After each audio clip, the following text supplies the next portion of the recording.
The Isle of Man ferry terminal is closed on Isle of Man steam packet at Liverpool. That's because of maintenance work. Some roadworks to look out for in Golborne Dale. There are temporary lights on Golborne Dale Road at Newton Road. That's because of electricity work.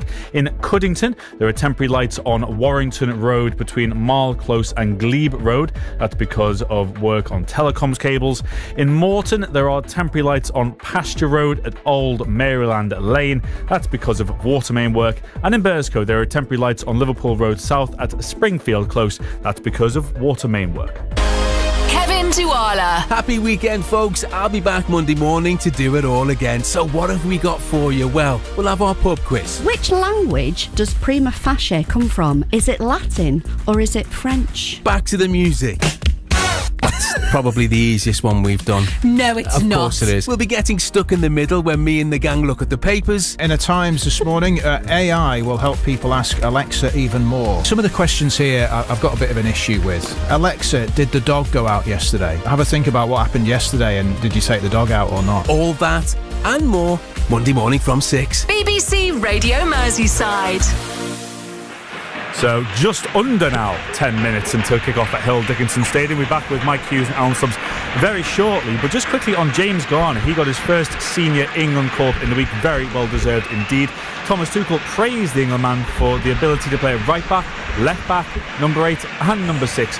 But where does his manager see him best? I think he's probably a number 8, but really I think there might be a future for Jimmy to be a really good number 6 as well. So I think that he can do both those jobs.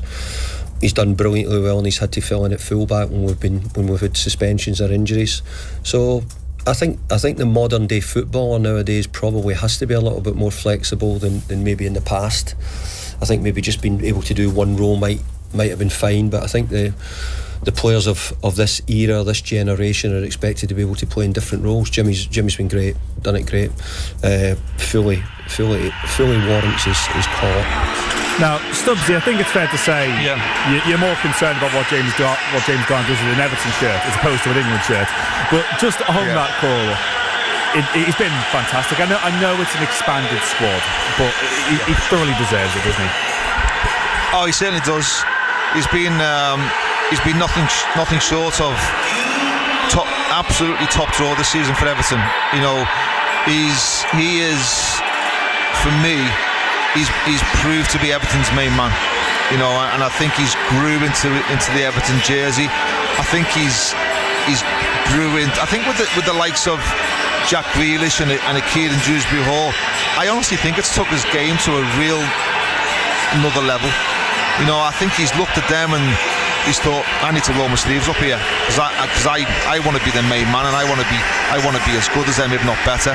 And I think he's had a real response from that, and his performances and the consistency of his performances this season has been really, really worthy of an England call-up. And as far as I'm concerned, there's no one more worthy than getting a call-up this season than James Garner. If we're talking about match ratings of like 6 being he's done his job, I don't think there's been a game this year where you could even say James Garner's been close to being under that, really. No, I would have said a 7. I think he's been a 7 and above virtually every game. You know, and at times he's been closer to an 8.5 than what he has to a 7. Yeah. You know, and that speaks volumes of his consistency in terms of putting that performance in. And even when Everton have struggled, he's been the one who's been trying to take the game to the opposition, you know, and really make something happen. His energy is fantastic to see. You know, he covers so much blades of grass around, because I think he stepped up to the plate, because I think Adisa Ganage's levels have dropped a little bit this season, and you know, whether that's with AFCON and just before that, whether he was, you know, maybe got his eye on that, you know, and I think he's got better over the last probably month, but James Garner's, you know, in terms of his fitness levels and from that point of view have been really, really impressive. You know, so I'm delighted for him. I really am. You know, I think it's really warranted, and I'm looking forward to. I've not necessarily liked watching England until Thomas Tuchel came. You have a reason to now. No, I have, and I'm really looking forward to it. Absolutely. Spirit of the Blues ringing out at Hill Dickinson Stadium. We're getting ever closer to kick-off. Just want to ask you about another midfielder who, I'll be honest with you, I messaged Phil Munns about this earlier in the week, actually, when James Garner got the call for saying, well, where's Kieran Dewsbury Hall with all this? But I'm just asking you about him, obviously, with former Chelsea man, joined Everton from Stamford Bridge in the summer, went off with a hamstring injury, which kind of it summed up what Everton's issues were back in December in terms of injuries. How hungry will he be against his former club today? Well, listen, Kieran Dewsbury Hall, when he's been playing before his injury, wasn't a million miles behind James Garner, you know, in terms of his performances, you know, and I think James Garner might be in a different position than Kieran Dewsbury Hall. In fact, that of the players that Kieran Dewsbury Hall's got ahead of him, you know, in that number 10 role, or in that, you know, three in midfield. I just think he's got maybe one or two ahead of him at this moment in time. You know, look who potentially could be in there.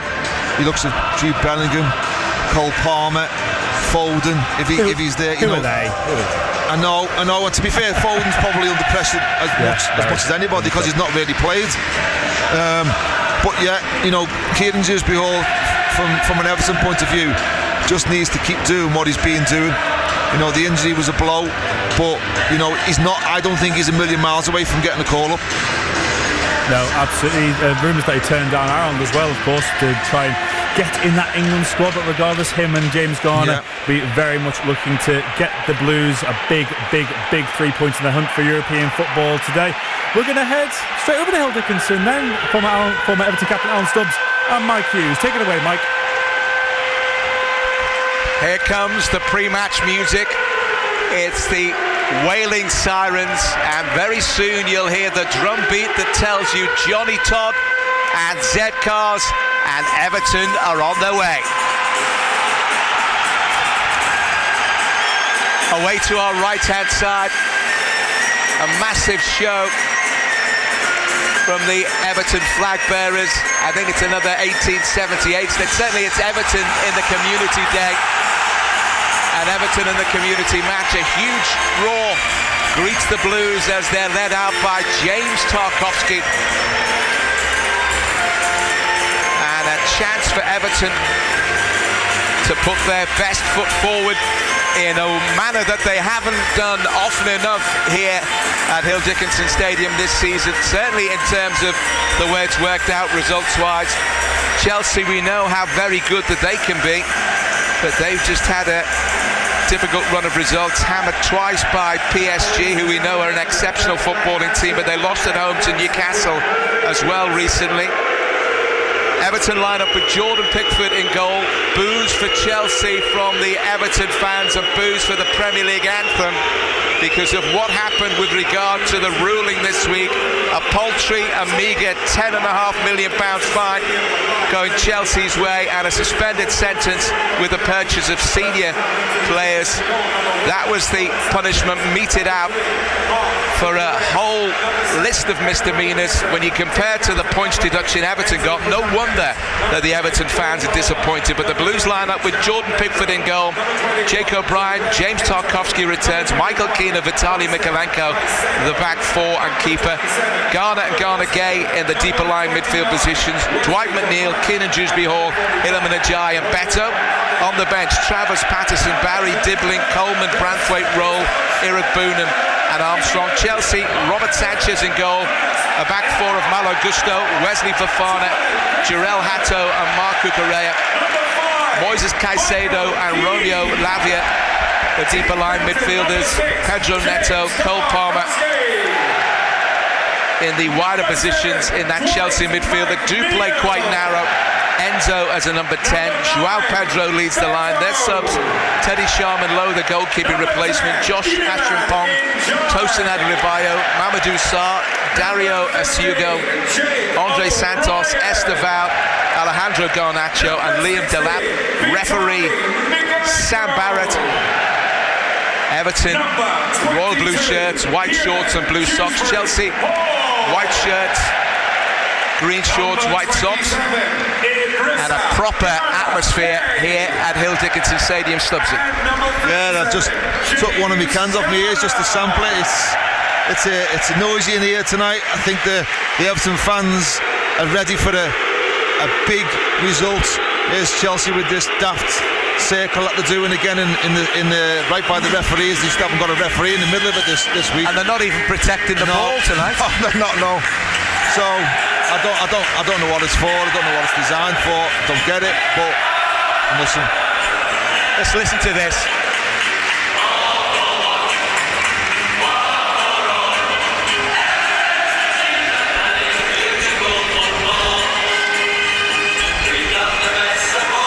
It's part of the pre-match ritual. It gets the fans going, as does Z-Cars and a grand old team to play for.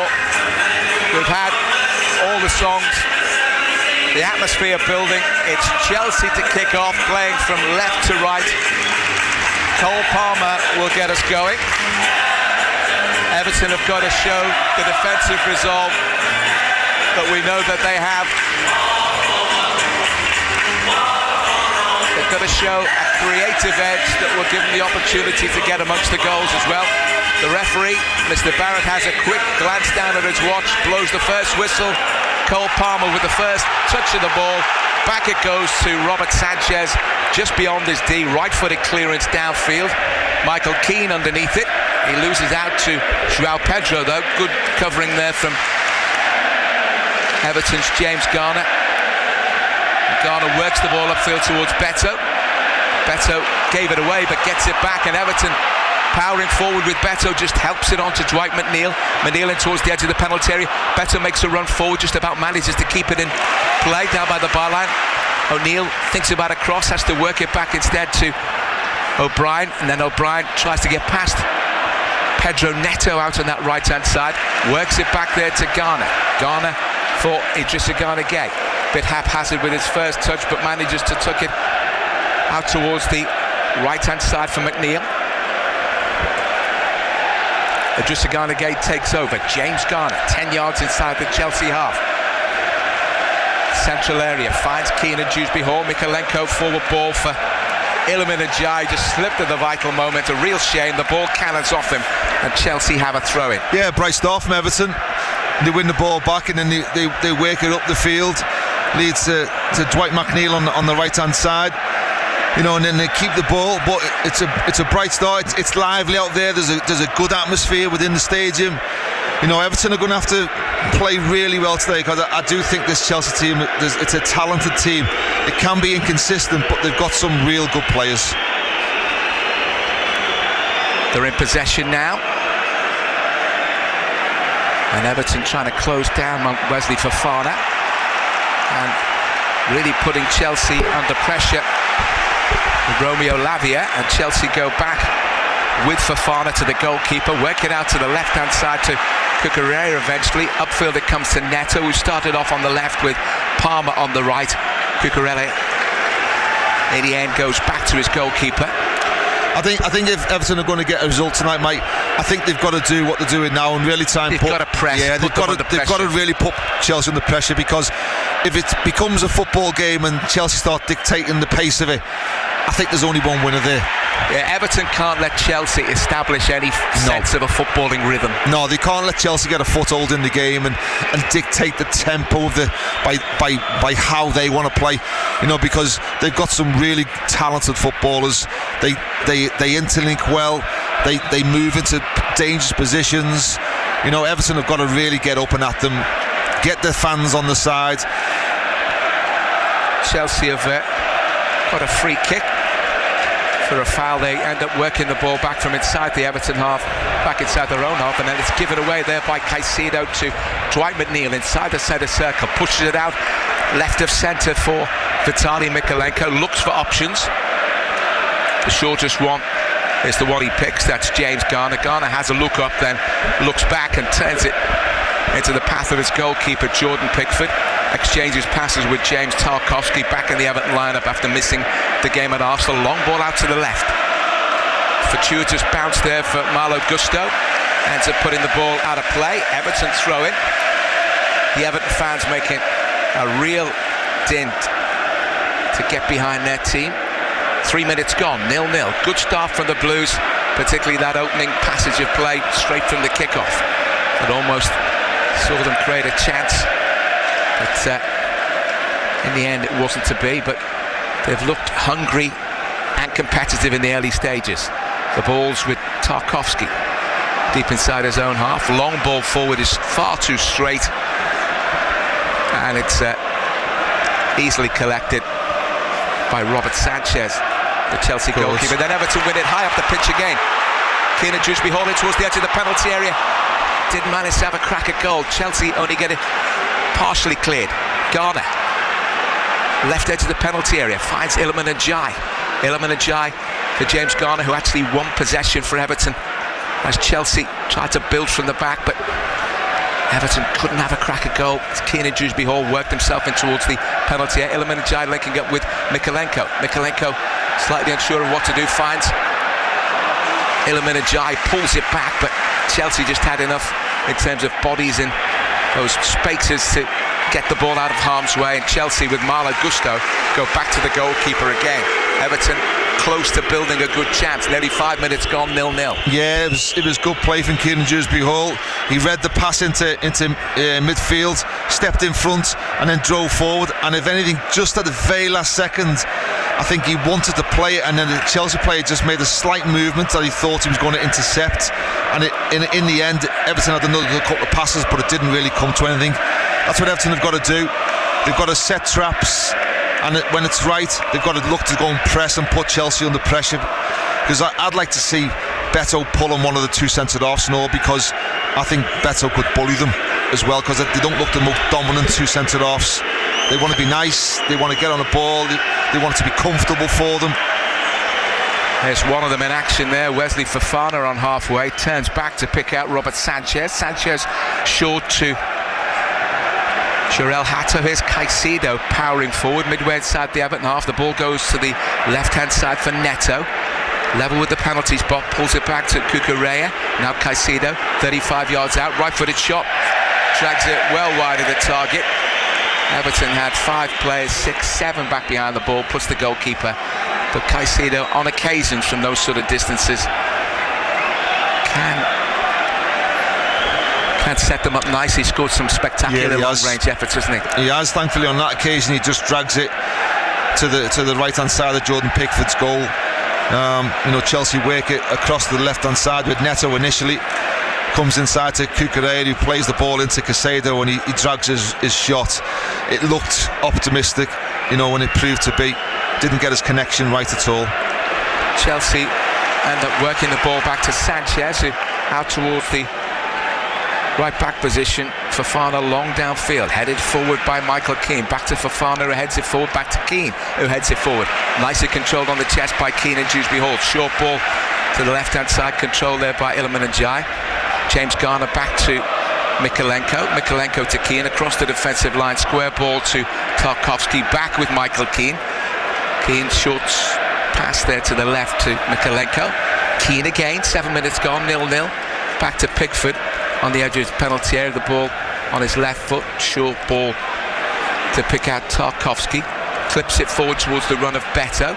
Beto nowhere near that. Headed away by Fofana. Nice volley tucked pass into Mikalenko from Idrissa Gana Gueye. Mikalenko's pass really was a nothing ball. It was in between Idrissa Gana Gueye and Iliman Ndiaye. It was meant for Ndiaye, I think, but not accurate enough, and Chelsea are able to build from the back. 0-0, 7 and 3/4 minutes gone. Chelsea in possession as Palmer drops into a central area. Forward ball. Pick out Enzo. Enzo's pass to the right-hand side to nobody in particular, because Chelsea don't have a man anywhere near where that pass ended up. Throw into Everton, but in a position deep inside their own half. 0-0. Alan Stubbs. Yeah, I think Everton will be happy with the way they've started the game. They've limited Chelsea to really no chances at all. I think Everton have just got to keep the tempo up. They've really got to make it uncomfortable. We've seen Chelsea come here, more so to Goodison in the past, where they found it difficult to get a foothold in the game. and Everton have got to try and create that same type of environment for them here at the Hill Dickinson. Long clearance downfield from Jordan Pickford, and it's gone for a corner, flicked off the head of Wesley Fofana. He had Iliman Ndiaye tight to him. He rose highest to win it in the air, and then it trickled down towards the corner flag. It was 50-50 whether it was going to go for a throw-in or a corner. It is a corner. It's on the left-hand side, so it'll be swung in by James Garner with that right foot of his. Laser guided with the set pieces. Everton scored from a corner kick from this position at Newcastle a few weeks ago. Iliman Ndiaye comes short. That's an option. Garner raises his left arm aloft. In comes the corner towards the near post. Headed away, but only as far as Mikalenko. Short sweeping pass to the right towards Idrissa Gana Gueye. Then Sam Barrett pulls it back for a foul on Moises Caicedo. I have to say, didn't spot that one, but free kick goes Chelsea's way. Coming up to the 10-minute mark, 0-0 it is. Everton have done well so far. Beto has closed the man down. Just couldn't turn and put it into the back of the empty net. His initial awareness was good, but then when all he had to do was turn and prod it into the back of the net after he'd stolen it from Robert Sanchez, he just lacked the necessary talent to just whip it away and put it in the back of the net. To be fair, Sanchez just made contact with him and got the ball, just booted it, and that was Everton close to going 1-0 in front, and then a free kick for a foul by Beto in the area where Fofana made the most dramatic of dives inside the box. The free kick's taken. Mikalenko for Everton does really well to hold off Cole Palmer and sees the ball out for an Everton throw. And Alan Stubbs, that was close to an opener. It was really poor play. And they do that all the time. Yeah, he was really sloppy, slow, nearly got punished for it. It was a heavy touch. Beto, if anything, if he was a little bit on his toes more, I think he would have capitalised. And it was a half chance, for him. And Sanchez has reacted. He's managed to get enough of the ball just to take it away from Beto. He just needed to be composed. He did, yeah. But that's exactly what Everton need to do. And a bulldozing run from Beto on halfway. Dwight McNeil to the left-hand side. Keenan Dewsbury Hall gets the cross in. It was low towards the near post, and it was comfortable to Sanchez. You hear my co-commentator Alan Stubbs saying hang it up, because that's what it was. Because Beto was making a run beyond Sanchez, and that was the ball. But Keenan Dewsbury Hall trying to open up that Chelsea back line. Good start from Everton. It's still 0-0 though. Yeah, I was fully expecting Keenan Dewsbury Hall there to hang it up at the back post, mount with his left foot and all. He's got great vision, and in the end he's gone for the more of the curled whip shot cross in, which Sanchez claims comfortably. Neto on the left receives it from Cucurella. Back with Cucurella midway inside the Everton half. Short ball for Enzo Fernandez. Moises Caicedo helps it on to Romeo Lavia. Romeo Lavia out to the right from Malo Gusto in an advanced position. Back with Lavia. Wesley Fofana inside his own half. Works a 1-2 with Jarell Hato. Fofana angle ball to the right for Gusto. Gusto immediately put under pressure by Mikalenko. So back they go to Fofana. Fofana goes back to Sanchez again. This time Sanchez doesn't hang on to possession and invite the Everton press. It's to Fofana and to Sanchez again. And Chelsea trying to take the sting out of this game, and Everton winning the ball high up the pitch again. Poor ball from Caicedo, stolen by Everton. And Everton left edge of the penalty area with Iliman Ndiaye. Iliman Ndiaye looking for a little bit of support, gets it from Garner. Mikalenko gets a good cross in towards the far post. Cucurella with a header out of harm's way, and then it just comes off Jake O'Brien, unfortunately, and that's a throw-in going Chelsea's way, but again, impressive the way Everton just are not allowing Chelsea any time in their defensive third. Yeah, Chelsea have been really sloppy in possession. On that occasion, that was Caicedo who's played a ball across without realising Everton where Ndiaye was. You know, you've got to remember and all this, you know, this Chelsea team, they look like... The ball's intercepted by Dwight McNeil, pulls it back to Beto picks up Garner, blocked on the line. Chelsea keep it out. Dwight McNeil, Kieran Dewsbury-Hall, the referee gets in the way. Mikalenko gets a chance to cross, leaves it for Garner. Garner right-footed ball back to Kieran Dewsbury-Hall, 7 yards outside the penalty. On the right is James Garner. Goes back to Michael Keane and Tarkowski, everybody bar Jordan Pickford inside the Chelsea half. Everton putting the pressure on, just can't get this opening goal. 14 minutes gone, 0-0 at Hill Dickinson Stadium. They've not started the game well, Chelsea, Mike. It's important if Everton can capitalise on this in the early stages. They look fragile. It's a heavy defeat during the week against PSG. You know, they look fragile. There's an anxiety and an uncertainty about Chelsea in possession, particularly in their defensive third, and Everton must capitalise as the point made by Alan Stubbs. Garner on halfway, forward ball controlled nicely by Beto. Skips away from his man but can't get away from the second one, Caicedo. And Chelsea go back with Hato and Cucurella. Hato short ball for Lavia. Lavia up towards Cole Palmer. Palmer back to Fofana on the edge of his own penalty area. Caicedo shows for possession, slides it forward, helped on by Enzo to Cole Palmer in acres of space in towards the edge of the penalty area. Palmer has support from Neto, left-hand side. Neto inside the box now, down towards the dead ball line.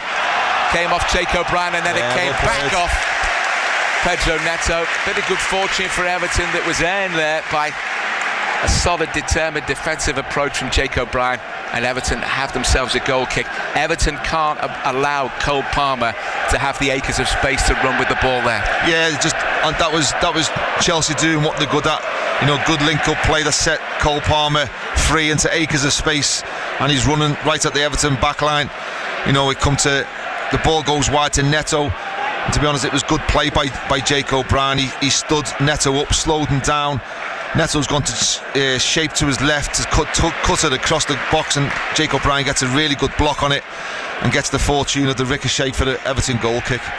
Everton build with Iliman Ndiaye and then James Garner left-hand side. Everton inside their own half, 0-0, 16 minutes gone. Tarkowski clips it forward towards Beto. Beto does well to keep it to his body, and Everton just managed to maintain possession with Keenan Dewsbury-Hall. Idrissa Garner gave for Iliman Ndiaye, tucks it back to Garner. First time ball to the left to the left-hand side, and Everton get the cross in there with Vitaly Mikalenko, but it's defended at the near post and runs out towards the well done, Iliman Ndiaye. Touchline there. Good defending initially from Wesley Fofana, but under pressure from Iliman Ndiaye as he tried to clear long downfield. Ndiaye wouldn't give him the room. It's gone out for a throw-in and a chance for Mikalenko to hurl a long one into the box. That was good work, wasn't it? It was. Fofana wanted Iliman Ndiaye to make contact so he could go down, and he didn't buy it. Iliman Ndiaye tight to him, didn't he? And in the end, he tried to flick it up and clear it over his head, and in the end got all that clearance all wrong. Mikalenko with the throw, level with the penalty spot. Left-hand side, throws it short to Dewsbury-Hall. Dewsbury-Hall onto his right foot. That's a good crossing, headed away, headed straight to Iliman Ndiaye. Keenan Dewsbury-Hall tucks it back. Mikalenko cross towards the far post, headed down. Good header down there. James Tarkowski. Beto was close to getting what would have been a finishing touch on the edge of the 6-yard box, but Chelsea get it clear. McNeil to cross, one in the air there by Everton's Michael Keane. Beto couldn't get near the knockdown. Chelsea clear, nodded back forward, and Chelsea clear again with Fofana. And when it comes down, eventually Enzo Fernandez gets his right foot on the ball and pulls it back to Cucurella on the left-hand side. Fernandez runs outside him, the ball in field to Cole Palmer on halfway. Palmer and Enzo play a little bit of keep ball. Caicedo. Enzo Fernandez over halfway. Neto works it back to Cucurella. Caicedo then to the left-hand side to Neto. Lots of passes from Chelsea. Everton got everybody back behind the ball in a blue shirt. It's inside the centre circle with Wesley Fofana, Hato, Cucurella. Hato on the cusp of the centre circle inside the Chelsea half. Forward ball is won back by Everton, and just inside the Chelsea half, trying to get the ball under control. It just ran away from Iliman Ndiaye at the vital moment, and Chelsea hammer it downfield and out of play. It's an Everton throw. The ball's with Garner inside the centre circle, inside the Everton half. Michael Keane, right-footed ball to the left to Mykolenko, midway inside Chelsea territory. Cole Palmer wins it back, and then It's not a foul. goes down. But Mykolenko should know no contact. You're right, Mike. No contact. You know, but this is where the referees so naive as well at times. They've got to understand what's happening. Yeah, they have. You know, Cole Palmer's just gone towards the ball and then jumped and stopped. You know, Mykolenko is getting tight, but it's not a foul. But I can see why it's easy one for the referee to give. And Mykolenko, you know, yeah, you can got to see that, but too many times players are buying cheap fouls and referees are falling for them. Long clearance downfield from Michael Keane in the left back position, headed back forward by Wesley Fofana. The ball comes off Keane and Dewsbury Hall, throw into Chelsea, right hand side, 20 yards inside the Everton half, taken quickly, and they end up manoeuvring up back towards the halfway line. Cucurella and Fernandes combine. Neto on the left, cuts in, waits for support. Enzo Fernandez runs beyond him. Caicedo from the left of the centre circle to the right to Wesley Fofana. Here's Malo Gusto back in field for Romeo Lavia. Because of the Everton press, Chelsea go back, and eventually it's Lavia inside the centre circle again. Nice turn from Palmer, edge of the penalty at Cole Palmer. It's a good challenge there from Idrissa Gana Gueye, and Chelsea appeal for a free kick. And Moises Caicedo speaking to Sam Barrett there, as if to say, listen, what was going on there? Didn't look like a foul from here. Cole Palmer says, I've been fouled. The referee says, no, you weren't. Everton have got a throw in. 21 minutes gone almost. I think looking at the replay, I think I've just seen another angle of it now, and there could be some contact from Idrissa Gana Gueye. It's a nice ball there towards Keane and Dewsbury Hall from Iliman Ndiaye, but Chelsea get it clear. Only out to Mykolenko on the left-hand side. Dewsbury Hall for Mykolenko to try and keep it in play. Gets a good cross in towards Beto. Beto can't get on the edge of it. Comes off the chest of Dwight McNeil. Enzo Fernandez gets it clear, only as far as Idrissa Gana Gueye. Tucked back to Tarkowski. Tarkowski and Idrissa Gana Gueye play a 1-2. Now it's James Garner. Midway inside the Chelsea half. Keane and Dewsbury Hall. Garner again. Mykolenko makes a forward move. Can't get on the end of it, and Gusto clears. Cushion-headed pass there from Michael Keane. Iliman Ndiaye. Everton are giving Chelsea no space whatsoever. They're struggling to get out at times. Being good in this first 2 minutes without that showing anything for it. Everton have really set the stall out in terms of how they want to approach this game. It's just that ability to prise open that Chelsea rear guard and create some worthwhile opportunities that their early play has actually merited. But that's what they've got to do. They're in possession now. Jake O'Brien ends up cutting in field on the right-hand side and cuts in field and loses out, and Chelsea on the break. Forward ball out towards the left-hand side to Pedro Neto, running at O'Brien. Edge of the penalty area, pulled back towards Cucurella, cross towards the far post. Mykolenko allows it to just bounce over its head, as did Michael Keane. Mykolenko out towards the left-hand side. Forward ball towards Beto, one in the air by Fofana. Two it as it drops with James Garner. Lavia then got to the ball first as it bounced up and then hit Garner in the chest. Goes out for a throw into Chelsea, 20 yards inside the Everton half. We're past the halfway point of the first half. Still waiting for the first goal. 0-0. Alan Stubbs. Yeah, David Moyes will be the happier of the two coaches on the touchline. Just as Chelsea on the break here. Chelsea come forward. Cole in towards Enzo Fernandez inside the penalty area. Good defending from Everton to hold up Enzo, who was waiting for the support to arrive, and in the end Tarkowski blocked him off, and the ball safely through to Jordan Pickford, and Everton build from the back. Iliman Ndiaye, who hasn't had any luck so far, got himself into some really good positions where Everton just not able to profit. Idrissa Gana Gueye and Keane and Dewsbury Hall combine. Dewsbury Hall has a runner outside him in Jake O'Brien, works it back instead to Tarkowski. To the right of centre, to the left of centre now for Keane. Dropping deep to show is James Garner, clipped forward by Mikalenko, flicks off the head there of Malo Gusto. Possession picked up midway inside the Chelsea half by Hato, onto Caicedo. Beto almost won it back, but Lavia back to Caicedo. And then Enzo Fernandez involved, and Hato out towards the left-hand side for Cucurella. Neto in space on the left. Coming in towards the edge of the penalty area. He's 10 yards from it. Finds Cole Palmer. Good challenge from Idrissa Gana Gueye, but his forward pass to Keane and Dewsbury Hall is a poor one. Straight to Moises Caicedo. He exchanges passes with Lavia in towards Enzo. Enzo's right-footed pass to the left-hand side towards Pedro Neto. Approaching the Everton penalty area. Here's Enzo Fernandez. His low cross in, beaten away by Michael Keane. Overhead clearance by Idrissa Gana Gueye. Chelsea clear, but Everton just can't get their foot on the ball at the moment, and Chelsea just prod it forward as Keane and Dewsbury Hall was just prevented from getting it under control, and it's safely through to Jordan Pickford in the Everton goal. Michael Keane is there. Nice little bit of football between Keane and James Garner. Forward from Mikalenko to Iliman Ndiaye, back with Garner, and Everton's build-up play has been, for the most part, pretty crisp and assured. It has. You know, there's a real confidence when Everton do get the ball. There's been one or two misplaced passes when they've been under pressure, but in general, they've looked to work the ball up the pitch through the thirds. You know, and they are causing Chelsea problems. Chelsea, obviously, with their quality, that one slip of concentration, that they could punish you.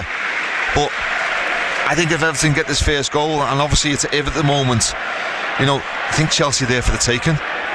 Everton in possession again as they build from the defensive third through James Garner. Finds Michael Keane. Nice touch on by Keane and Dewsbury Hall to Iliman Ndiaye. There's a good ball to the right-hand side for Dwight McNeil. Forward pass to Idrissa Gana Gueye down towards the dead ball line, pulls it back. Chelsea have got three men at the near post, and that's where the cross went, and Everton couldn't get a blue shirt near it. And Neto tucks it back to Cucurella. Enzo to Hato, back to his goalkeeper. Beto can't get across to press, and Sanchez finds Malo Gusto on the right-hand side. Back it goes to Fofana. Fofana gets away from Beto. Short ball to Lavia. Up towards Cole Palmer. It's a lovely pass for João Pedro in towards the edge of the penalty. João Pedro shoots, it's blocked with a left foot drive, and Everton just managed to keep that left foot shot at bay from Pedro that looked as though it was going to go on target. Chelsea regain possession. Neto left hand side, has support from Cucurella outside him, checks onto his left foot again, took a deflection, it's gone for a corner.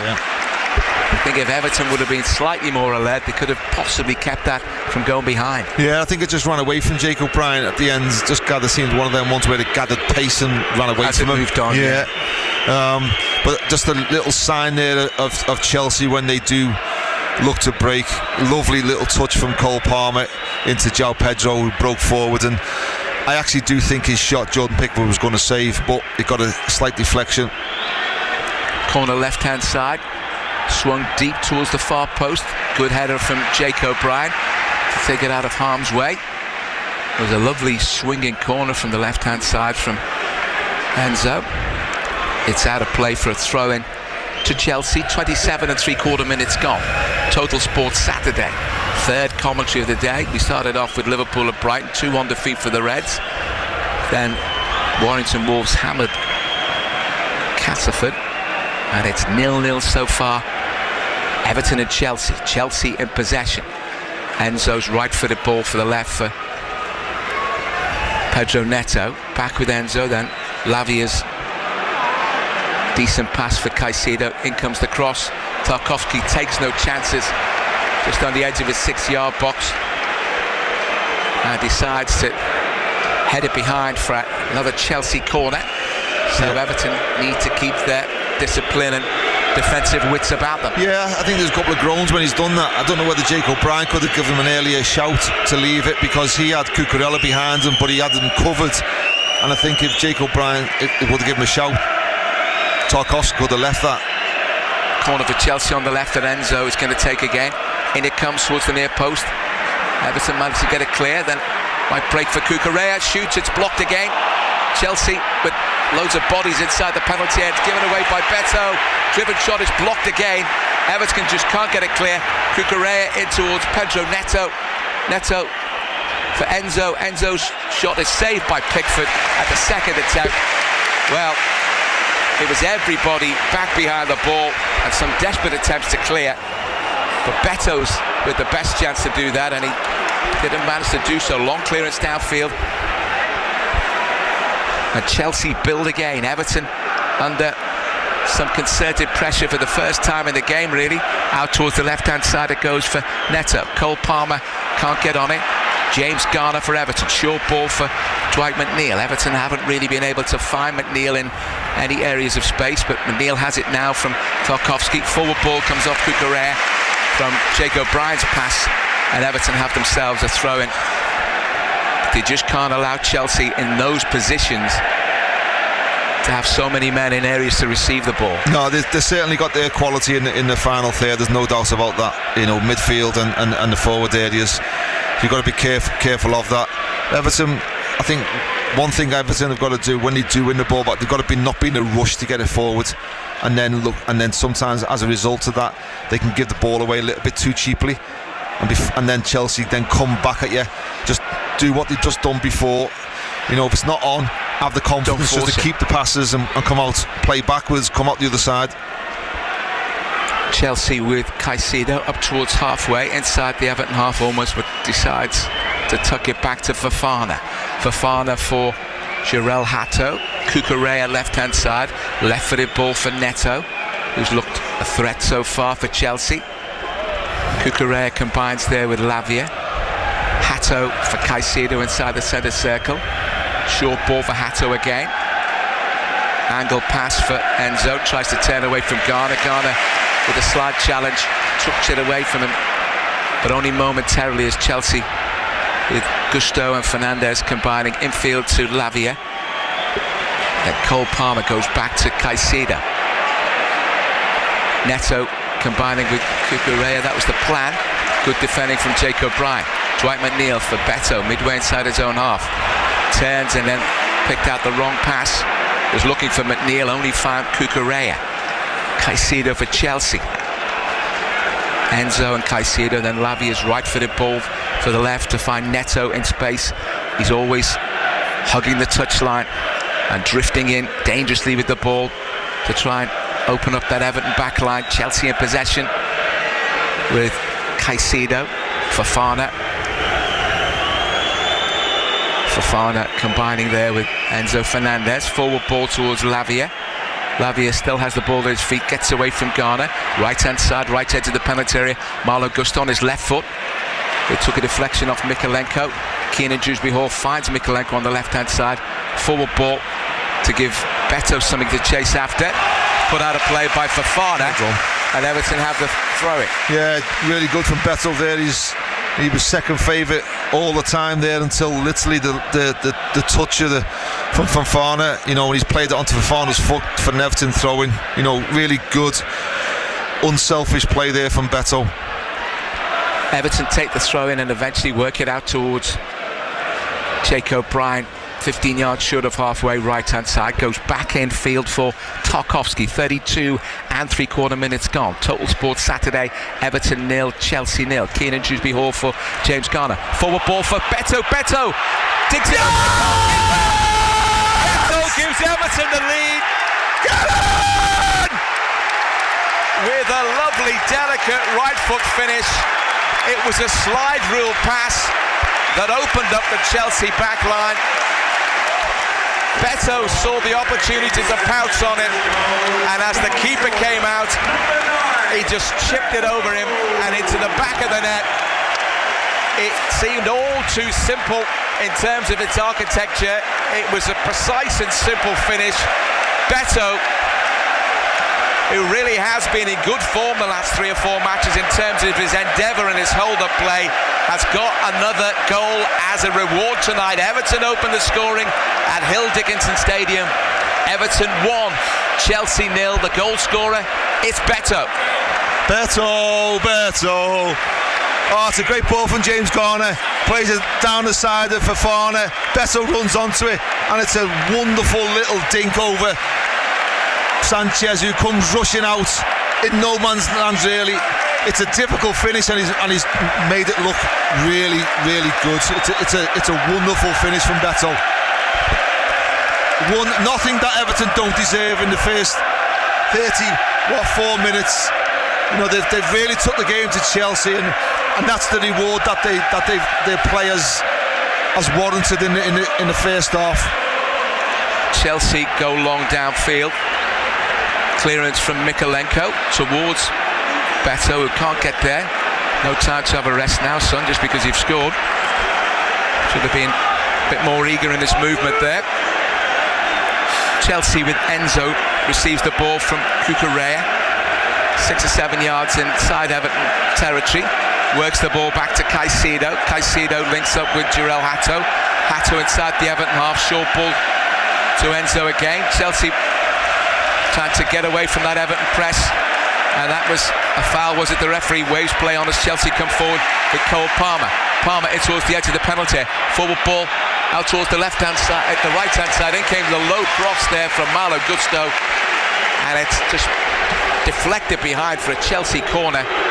Everton had a wall of bodies running back, and important that it did go behind, because Chelsea, we know about the craft and the guile they have in all areas of the pitch, but particularly in midfield and at the top end. So a corner on the right hand side now for Chelsea, in towards the near post.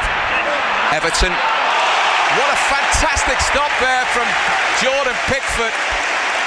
It was cleared from the corner out towards, I think, Malo Gusto, who hammered it goalwards right-footed.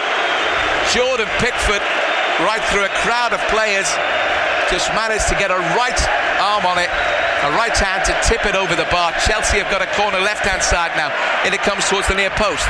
Everton had it clear, only as far as Gusto again.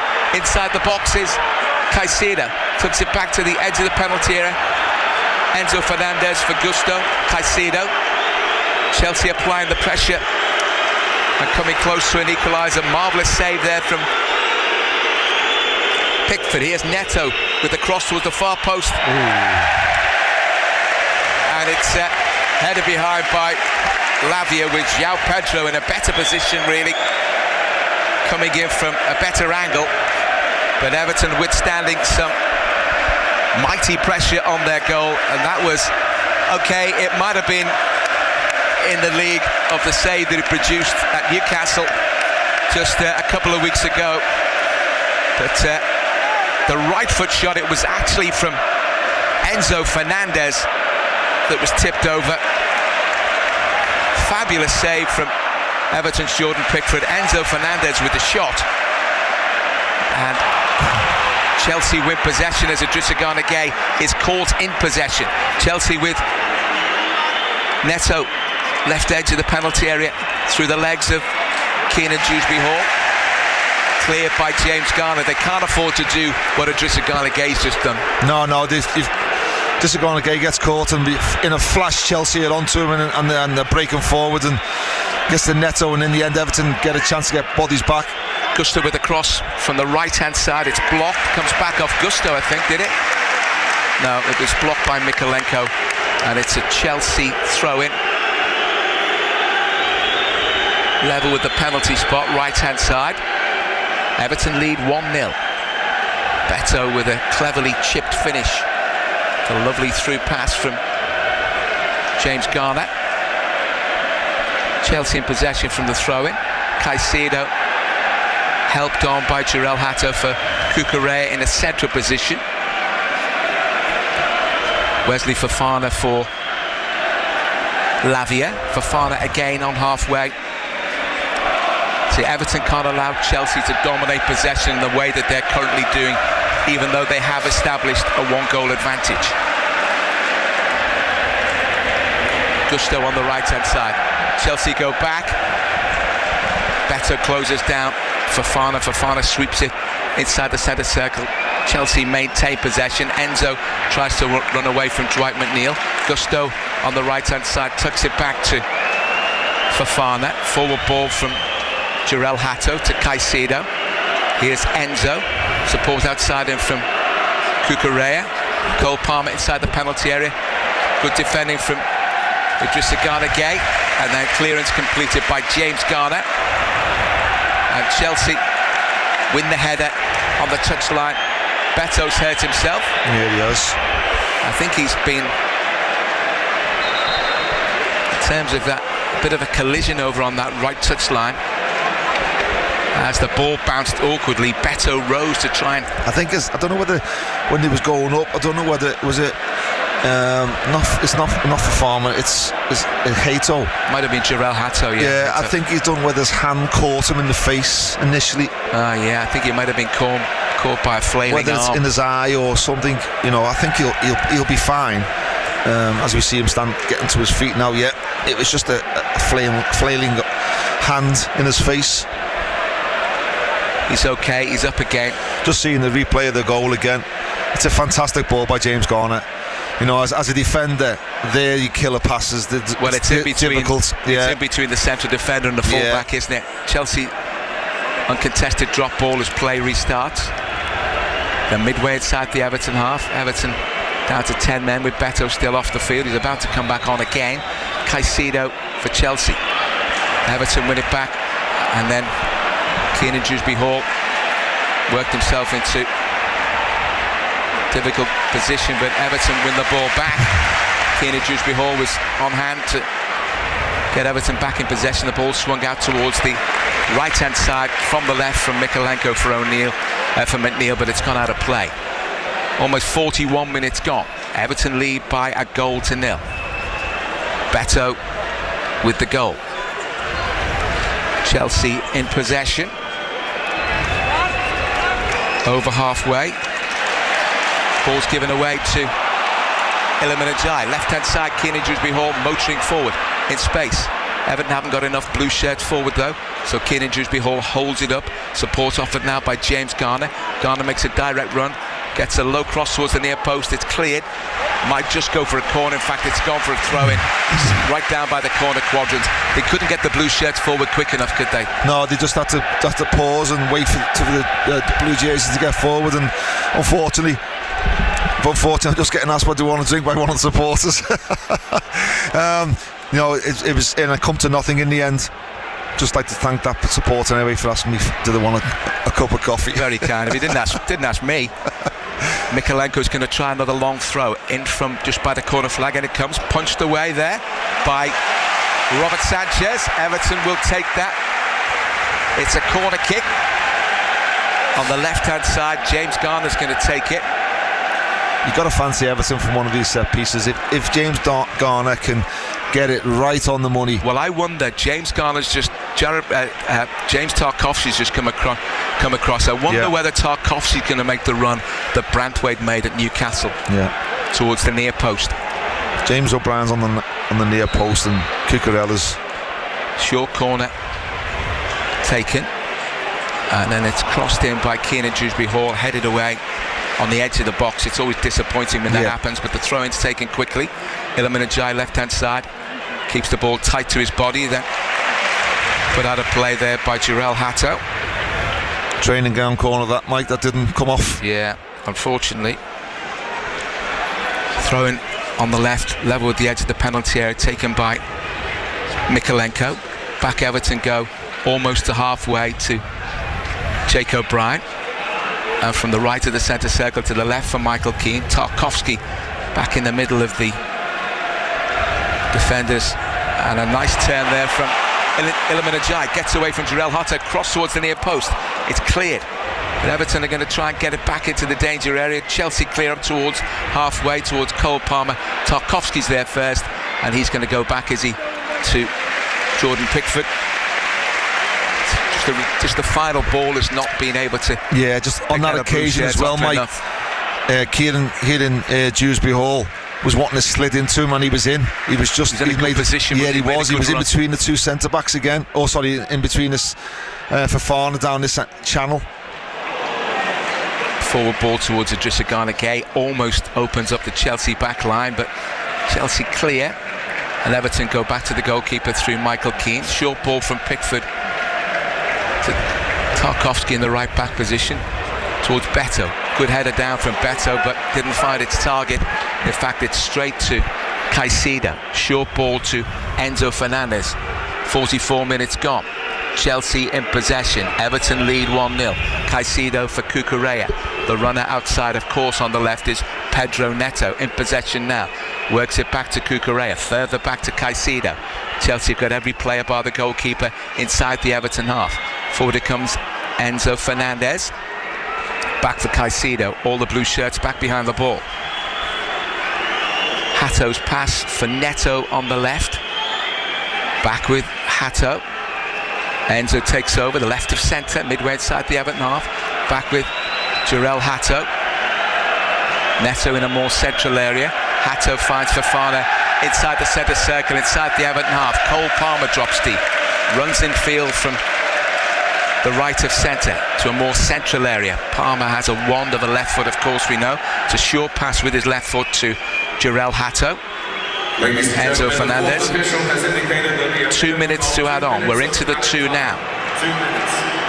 To the right hand side to Malo Gusto. Wesley Fofana's forward ball intercepted there by Idrissa Gana Gueye. Mikalenko's left footed clearance downfield. Cushion headed pass straight from Malo Gusto to tuck in field to Moises Caicedo. Breaking inside the Everton half now is Hato. Left hand side is Neto. Level with the Everton penalty. Works it back to Enzo Fernandez. In towards João Pedro. Neto on the left hand side receives it. From Hato again is Cucurella. Back with Hato. Forward it comes to João Pedro dropping deep. Fofana midway inside the Everton half. Central position to the right hand side to Malo Gusto. Gusto on his right foot. Works it infield to Moises Caicedo. Enzo Fernandez makes a lateral run. Tries to pick his man out. Headed away there by Mikalenko. Only as far as Gusto. Cleared downfield there from Mikalenko. And Everton, with Beto closing down Moises Caicedo, who goes back to his goalkeeper. 40 seconds of the 2 minutes to be added on remain. Everton still with this slender 1-goal advantage, courtesy of Beto's chip finish delicately over the goalkeeper after a wonderful through pass on 33 minutes from James Garner. Chelsea have it left hand side. Back from Cucurella towards Enzo Fernandez. Neto on the left. Neto gets the cross in. Flicks off the head of Michael Keane. Chasing out towards the left hand side. Very cleverly to keep the ball tight to his body. And he drew the foul from Romeo Lavia. And that's great work there from Iliman Ndiaye. Yeah, really good. Just what we needed. Just as the referee's surely about to blow the whistle for half time. Chelsea looking to try and probe, and in the end they've hit a hopeful ball into the box, which is cleared, and there's free kicks taken, hit long downfield. The referee, Mr. Sam Barrett, blows his half-time whistle. Everton a goal to the good at the interval, thanks to a lovely finish from Beto after great work with a defence splitting pass from James Garner. And just rewards for the Blues for some really decent play in the opening half hour or so in particular. Chelsea have come more into it since then. Everton, for all the fact that they had the ball in decent areas often enough, were never really able to work the Chelsea goalkeeper, but Chelsea guilty of causing their own problems on numerous occasions that Everton were never really able to profit from. Chelsea, lots and lots of possession as the half drew on. Another astonishing save from Jordan Pickford from a right foot thunderous effort from Enzo Fernandez after a corner had been cleared, or half cleared. Corner from the right, headed clear and into the path of Enzo Fernandez. His shot was goal bound. Pickford made a really good save. But Everton, lots of aggressive pressing in the early stages, and you thought that and hoped that that would yield something in terms of creating chances. Unfortunately it didn't, but the goal when it came was an absolutely devastating blow to Chelsea, because it was simplicity from the word go, with the straightforward pass from James Garner, slid to perfection inside the Chelsea right back and central defender. Racing onto it was Beto, and as the goalkeeper came out, he had very little room in which to work, and he just chipped it delicately over the outrushing Robert Sanchez into the back of the net. Everton with a 1-goal advantage, and even though Chelsea have come into it much more as the game's progressed, Alan Stubbs, Everton good value for the lead. Yeah, they have been. You know, it was a I'm gonna say a word that I wouldn't necessarily associate with Beto, and it was sublime, because the finish was sublime, and it's not necessarily, you'd think, a Beto type of word to because he's all hustle and bustle, but it was, you've got to give credit where credit's due, and it was a sublime finish. It was a fantastic weighted pass by James Garner, you know, which completely made his mind up, and he's run onto it, and you know, he's made a difficult opportunity look quite easy. Look very simple, hasn't it? It did, yeah. Very good. Everton deserved that. You know, for the first 30 minutes, they were the better team. They were on top. They were pressing Chelsea, didn't give them any time on the ball, forced them into errors. And then Chelsea, obviously, with the quality that they've got, they're dangerous on the attack. And then we've seen a couple of moments of that where ball into midfield, a lovely touches around the corner, and Chelsea are onto the back line. But Everton in general have dealt with it. They've dealt with that counter-attacking phases of that Chelsea have had. Jordan Pickford makes a great save. I actually thought he flapped at the first one, you know, but his reaction and recovery to save Fernandez's attempt, which was going in, it was going into the roof of the net, was another brilliant save. Not in the top 2 or 3 that we've seen recently, you know, because they've been outstanding, but it was a brilliant save, and Everton go in at half time full value for the 1-0 victory. 1-0, well, hopefully it is a 1-0 victory, but for the 1-0 scoreline, David Moyes will be a very happy man. I think the game plan, the players up to now in the first 45 minutes have carried it out to a T.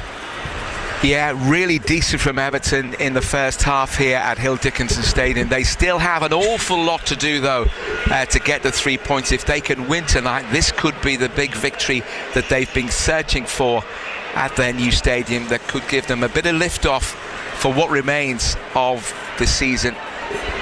Half-time score then at the Hill Dickinson Stadium. Everton 1, Chelsea 0. Total Sport. Live from Hill Dickinson Stadium. BBC Radio Merseyside. Yeah, we'll be back over at Hill Dickinson Stadium shortly with Mike Hughes and Alan Stubbs. Stubbs needs to go and get some water, doesn't he? Go and clear his throat. It's been a very frenetic first half in many ways, but Beto's lovely, sublime finish, as Stubbsy put it, gives the Blues the 1-0 lead at half-time over Chelsea. As things stand, Everton is 7th in the table, 2 points off Chelsea, 3 points off Liverpool, and only 5 points off Aston Villa. So European football is very much on the cards for Everton. Long way to go, of course, both in this game and in the season. Earlier in the Premier League, Fulham beat Burnley 3-1 after going behind at Craven Cottage. And of course, as we brought you in our first commentary of the day, Liverpool lost 2-1 at Brighton in a major blow to the Reds' Champions League hopes. Just a few half-time scores, or a few later scores rather, to bring you from other games going on at the moment. Coventry City are 3-0 up away at Swansea, and that puts them 11 points clear in terms of their gap from third place in the Championship. And in the Scottish Premiership, what a thrilling title race we've got on going there. Rangers are 1-0 up against Aberdeen at the moment after Hearts beat Dundee 1-0 earlier in the afternoon. Here on Total Sport Merseyside, we brought you updates through Warrington's big emphatic win over Castleford Tigers in Super League. We brought you updates from Tranmere's stoppage time defeat against Swindon 1-0 at Prenton Park. Their caretaker manager Pete Wild gave his reaction to Derek Jones. Well, Pete, that's a very, very hard one to take after all you'd put into that game, the aggression, the desire that you wanted, and a little bit of quality as well. Yes, certainly. I've just said some words. That needs to stay. The play like that will be fine. But the aggression, the tempo, everything about us today was excellent. I thought we defended well. Like I said in the press on Tuesday, we're going to have to defend well, be solid and break from there. And everything we worked on Thursday and Friday came to fruition. However, one lapse in concentration from two players, one not getting wide and closing the ball off, one not tracking the runner, and they get in. But I think the frustrating thing about it is that the foul that leads up to that, the lads dived over, and I've just made it quite clear to the referee's assessor that that's not good enough, because that's then our throw-in, that's then 2 minutes, and then the game's dead. So yeah, it's madness. I don't know how they get away with refereeing like that, decisions like that. They're the key things that cost us. Don't get me wrong, we've got to defend it better, but ultimately everybody in the ground knew it weren't a free kick, and he's just gave a free kick, which is... So I'm frustrated on a lot of levels, mate. But what I'm saying is, I think the lads gave everything for the football club today. There's the what you want, you choose United. So some of them don't care. He said they're not trying, etc., etc. They 1,000,000% tried everything for this football club today. You saw that from the reaction of the fans. I mean, they know what they've seen there. That's a Tranmere side that they want to see. And towards the end, actually, the side more likely to win it. I've just said that in the dressing room as well. As much as we're frustrated, the game should be dead and buried. We've had enough chances to win the game. I know Conor Ripple, I've just said to him there, I said, you've won your team the game today. Their goalkeepers kept them in the game today. Don't get me wrong, they've had... Marco's made 2 or 3 excellent saves, and a draw was certainly a fair result. But he... to get beat is a sucker punch, because we didn't deserve that. Is that more difficult in some ways to pick the lads up in the dressing room when they know how much they own? You can see them slumping to the ground at the end. I mean, that's the physicality that they put in there today. Yeah, again, but I want to home in on that they can do it now. I was worried after Tuesday night that they could do it, but they can do it. And what we now need to know is that now we've got a 2-week break till we're going to Shrewsbury. We've got 2 weeks to make sure we know and we'll beat Shrewsbury. So that allows us now to be on the training ground, grafting and ready to go. So we are the best version of ourselves come Shrewsbury. Pete Wild there, Tranmere caretaker manager after their 1-0 defeat to Swindon Town today at Prenton Park, leaves Tranmere 6 points above the League 2 relegation zone with 7 games to go. And in the National League North, we had updates from Southport's dramatic 2-1 win at Chester. Southport scoring in the 90th and 95th minute to win 2-1 there. Their manager Neil Dans spoke to Neil Turner. Neil, smash and grab in a way. Yeah, definitely. I thought, first off, we controlled the game without creating many chances, and we limited them to probably going long a little bit. But then the second half, I thought they were really, really good. I thought they had chances probably to kill the game off a lot earlier than that, but like I said to the lads, there's been a lot of games this season where we've been in the exact same position, so it swings in roundabouts. And I think the important thing is that if you show character in those moments, then you've always got a platform for what happened to happen. I asked you a similar question to this after the Yeovil game. At 87, 88 minutes, did you think this just isn't going to be our day, we're not going to get into this? And then of course Yeovil, you got an equaliser, and today you got 2 goals. Yeah, definitely. I think today was a little bit different. I thought we knew that we'd get at least a chance because we got told that there was 7 minutes injury time. So I think they, at 1-0, they probably thought, let's just hang on a little bit, and allowed us to sort of start getting forward on the front foot. And when we know what it's like at the end, when you're defending a lead, you sort of start dropping, and then luckily for us, we've got that first one, and then you're kind of like, well, there's still 5 minutes to go here, and we're on the ascendancy. So we just tried to carry on that momentum. We said to the lads, keep pushing forward, and then you go and get a last minute winner like that, which was outstanding and unbelievable scenes. There were certainly no thoughts of Southend, were there, during that last 5 or 7 minutes? No, people weren't holding back at all, they were going forward. I mean, it really was Southend, that's another day, wasn't it? It really was. Yeah, well, that's been our mentality since we got through to the next round. I think if you look at our form now, we've lost 1 game in 8, I think, and I think 6 of them are wins. Yeah. So I think that tells you a lot about the lads and the character, is that they know exactly what we're focused on first and foremost, and if we can focus on that and come through that well, then we have an absolutely unbelievable occasion to look forward to. Southport manager Neil Dans there with Neil Turner. Yes, Southport are in great form. They've won 5 of the last 6 National League North games, and now their attention's fully turned to next week's FA Trophy semi-final against Southend. What an incredible occasion that'll be at Hague Avenue.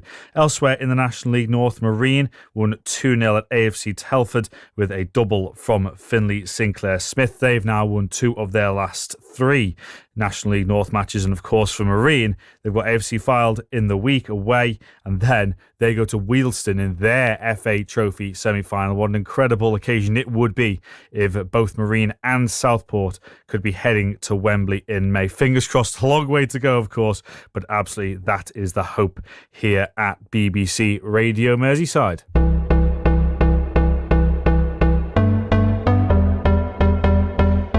We'll be back over to Hill Dickinson Stadium shortly for the second half of Everton versus Chelsea, and Beto has given the Blues the lead. Free kick goes Chelsea's way. Coming up to the 10-minute mark. 0-0 it is. Everton have done well so far. Beto has closed the man down. Just couldn't turn and put it into the back of the empty net. His initial awareness was good, but then when all he had to do was turn and prod it into the back of the net after he'd stolen it from Robert Sanchez, he just lacked the necessary talent to just whip it away and put it in the back of the net. The ball's intercepted by Dwight McNeil. Pulls it back to Beto. Beto picks up Garner. Blocked on the line.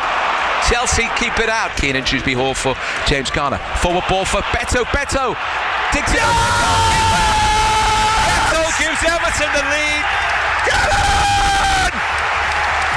With a lovely, delicate right foot finish. It was a slide rule pass that opened up the Chelsea back line.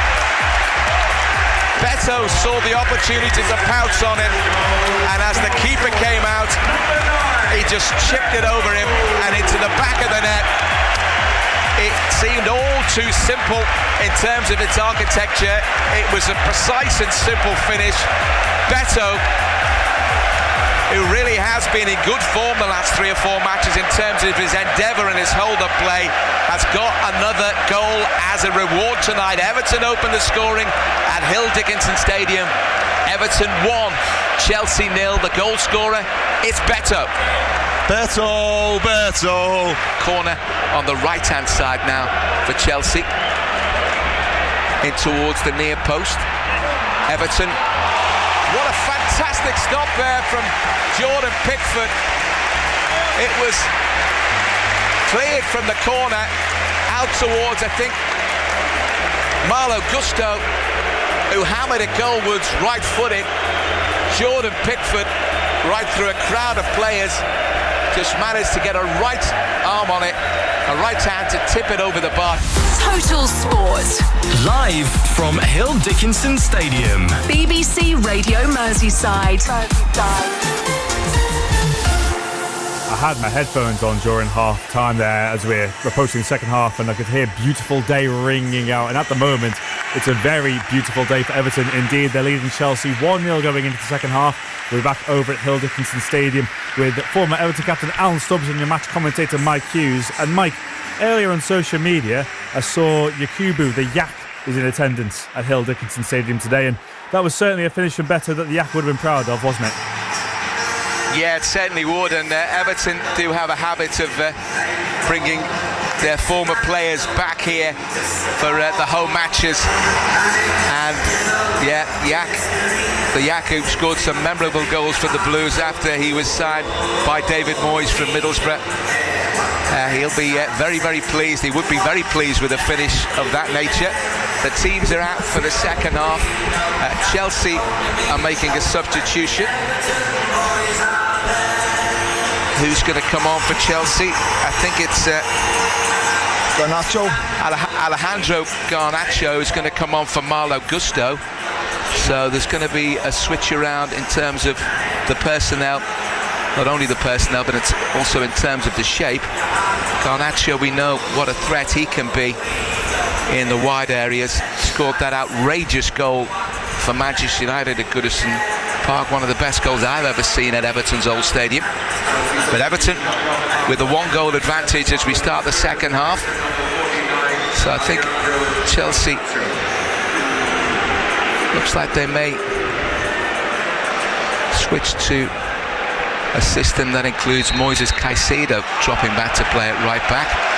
Familiar Everton kick-off for the second half, and it's almost missed there by Jarell Hatto, just as it was volleyed forward when it dropped from Keenan Dewsbury-Hall's up and under. It actually put the Chelsea defender under pressure. He was facing the wrong way. Chelsea have gone back to the goalkeeper Sanchez.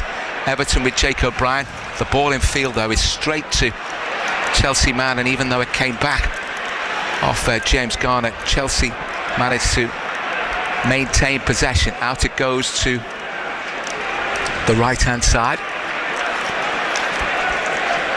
Chelsea work it back into Romeo Lavia, Enzo Fernandez. Cole Palmer has support outside him. Back in field for Lavia, and then Enzo Fernandez. Fofana.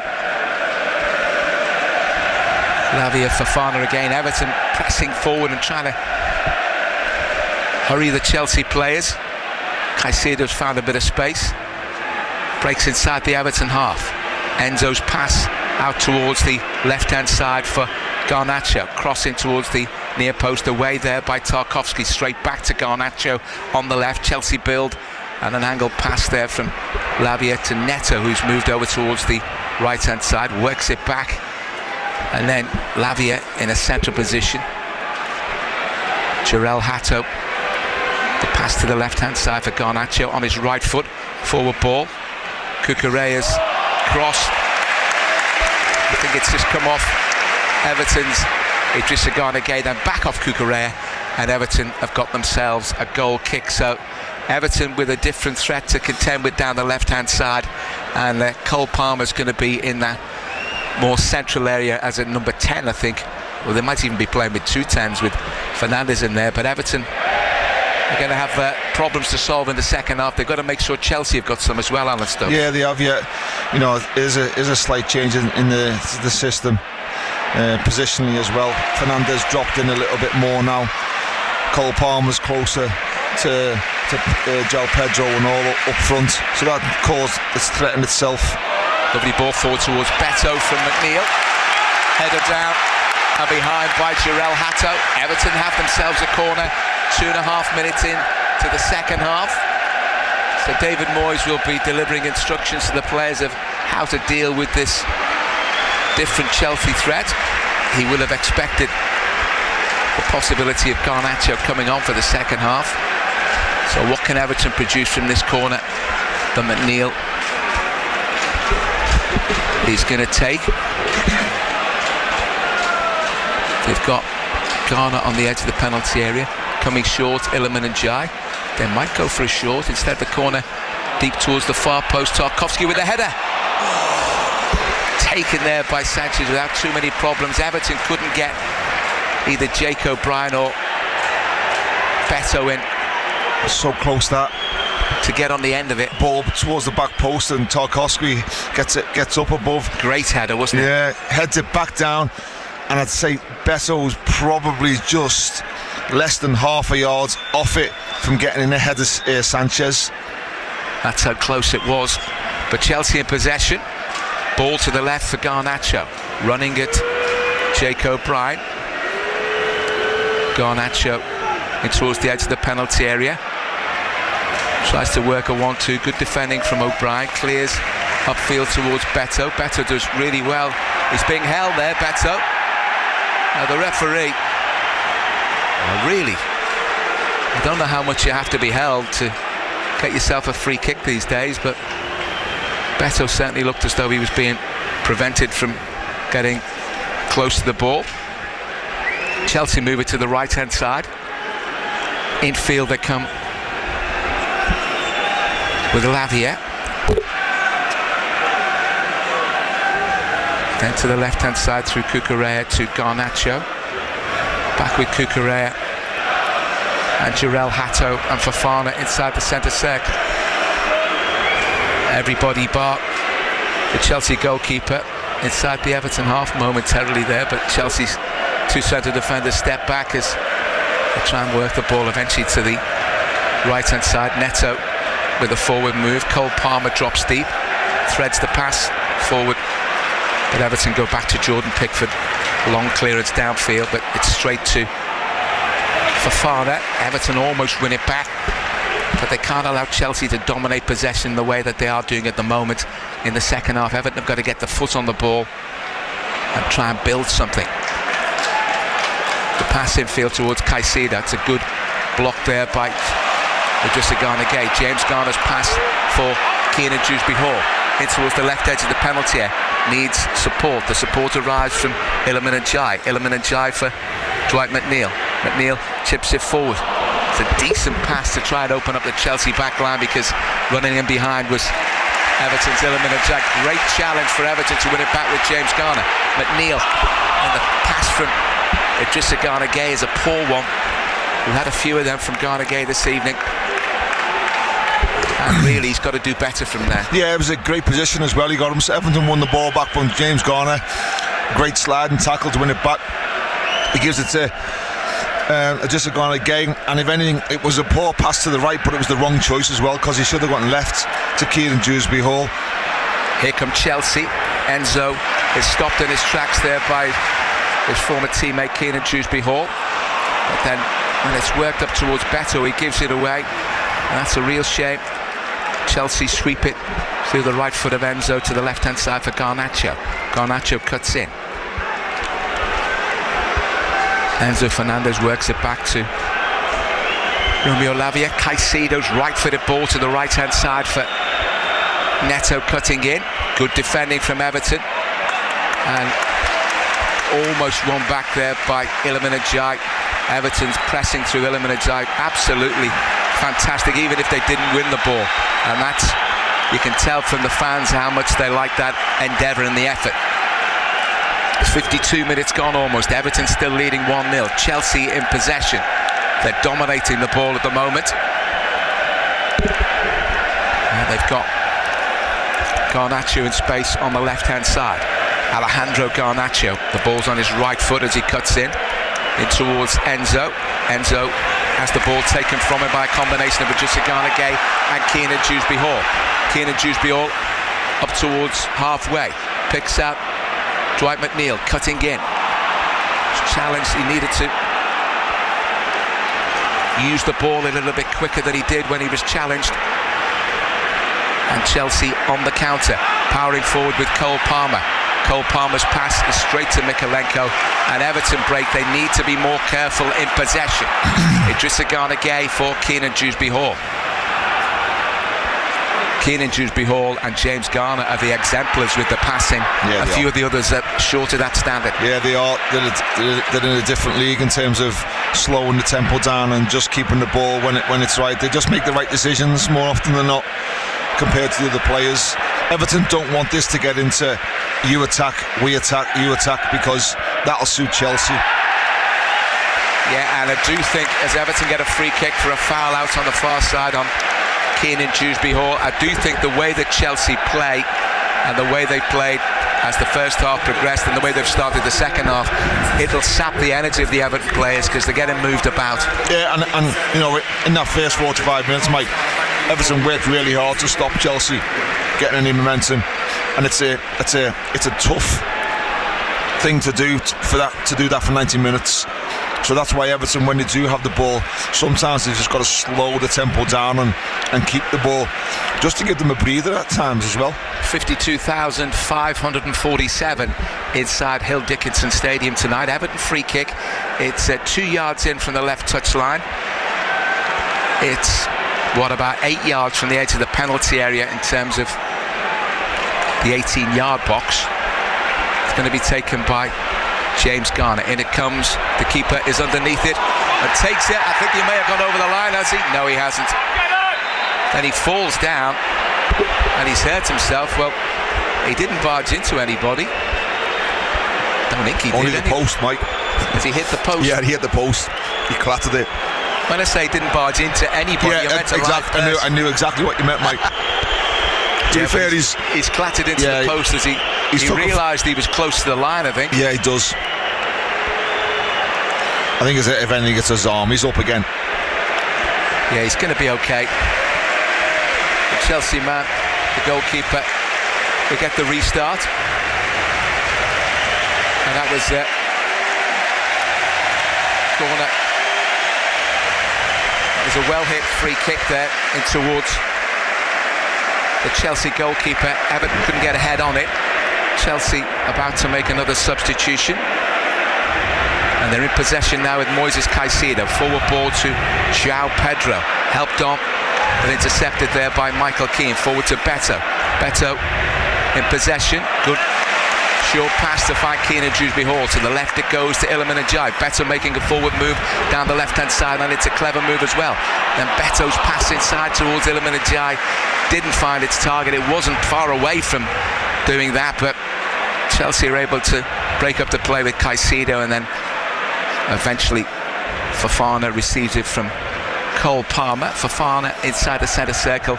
They've got so many players who can work a bit of magic with the ball at the feet, haven't they? They've got a richer talent. You know, it's certainly a very talented squad of players. You know, they've spent a huge amount of money. I'm just not too sure about them. To be honest, I don't know how Pedro can get away with not getting a yellow card there in terms of his gesticulation towards the referee. He went down after he'd been challenged, claims he should have had a foul. The foul went Everton's way because he blocked Everton from getting the ball, and the referee gave the free kick. And to say remonstrated wildly would be an understatement, and he's being spoken to now. Chelsea just made the sub and all, Mike. Santos has come on for Lavia in that midfield area. Yeah, Lavia has gone off, and Chelsea have regrouped. Santos is on. Everton come forward. That's a foul there by Cucurella on Jake O'Brien, as Jake O'Brien, the right hand side, tried to get the ball under his control and was moving at some pace. He was blocked off by Cucurella. Everton have got a free kick. It's about 10 yards from the edge of the penalty area, 15 yards in from the right touchline, and it's a good position. Yeah, sorry, Mike, I was just looking at the replay of the free kick again. Jake O'Brien's done well. There's not an awful lot in it, but it's a really good position from Everton. You've got Dwight McNeil and James Garner discussing who's going to take it. I think it's a McNeil one, this, isn't it? Yeah, it could be. You know, but looking at the Chelsea line, McNeil, I can see James Garner and all look at the time, curl it round the back of them. James Garner's going to take it with his right foot, I think. In it comes towards the goalkeeper. And he just managed to take it cleanly, which is not something he's always done this season, Robert Sanchez. And Everton win the ball again, high up the pitch. Really good from Enzo. Great work from Keane and Dewsbury Hall on Enzo Fernandez. But the ball's gone out of play for a Chelsea throw-in. Still 1-0 Everton lead. Total Sports Saturday live at Hill Dickinson Stadium. And Everton fans, you're listening at home as the ball goes out for an Everton throw. If you haven't done so already, go to BBC Sounds, search for Everton, hit subscribe, and you'll have a whole load of wonderful Everton interviews, features and analysis at your fingertips. So make sure that's what you do as Everton come forward. Beto, left-hand side. level with the penalty spot. Breaking inside the box now. Pulls it back to James Garner. Garner has support from Jake O'Brien. Jake O'Brien gets a cross in towards the far post. Headed back in towards the near post. Beto gets a touch on it from Keenan Dewsbury Hall's header. And Everton almost win it back. And it's a powerful run forward there by Enzo Fernandez to get Chelsea on the move. Cucurella left hand side for Garnacho. Work back to Cucurella. Enzo midway inside the Everton half. Chelsea with Neto, who switched over towards the left hand side. Here's Enzo. Garnacho on the left hand side. Chelsea got plenty of bodies in the box. Garnacho drifts a yard or two back from the edge of the penalty area. The pass eludes Caicedo, but it's kept in by Cole Palmer, or kept in a dangerous position by Cole Palmer. Chelsea move it along and then further back to Caicedo. Garnacho running at the Everton defence from the left hand side down towards the byline. Pull back, comes off Jake O'Brien. Enzo Fernandez! Oh, what a good save from Jordan Pickford, diving away to his left hand side. Fingertip to put it out for a Chelsea corner, and that was a good stop. Yeah, very good. He had to be a full stretch there, Jordan Pickford. It's come through bodies, so it's not the easiest to see.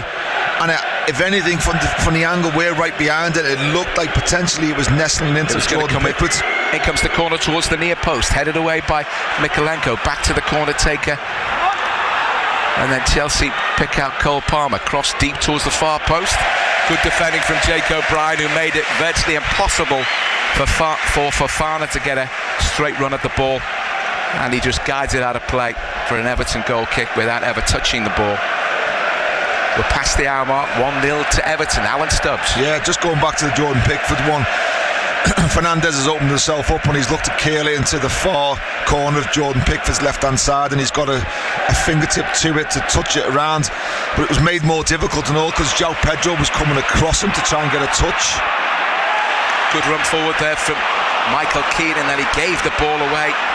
Everton had two plays, but they were too close to each other in all honesty. Idrissa Gana Gueye with a fabulous interception gives Everton a chance to counter down the right hand side. Idrissa Gana Gueye in towards the edge of the penalty. Full ball towards Beto. Shoots. Yes! It's yes! Beto scored again! The legs of the hapless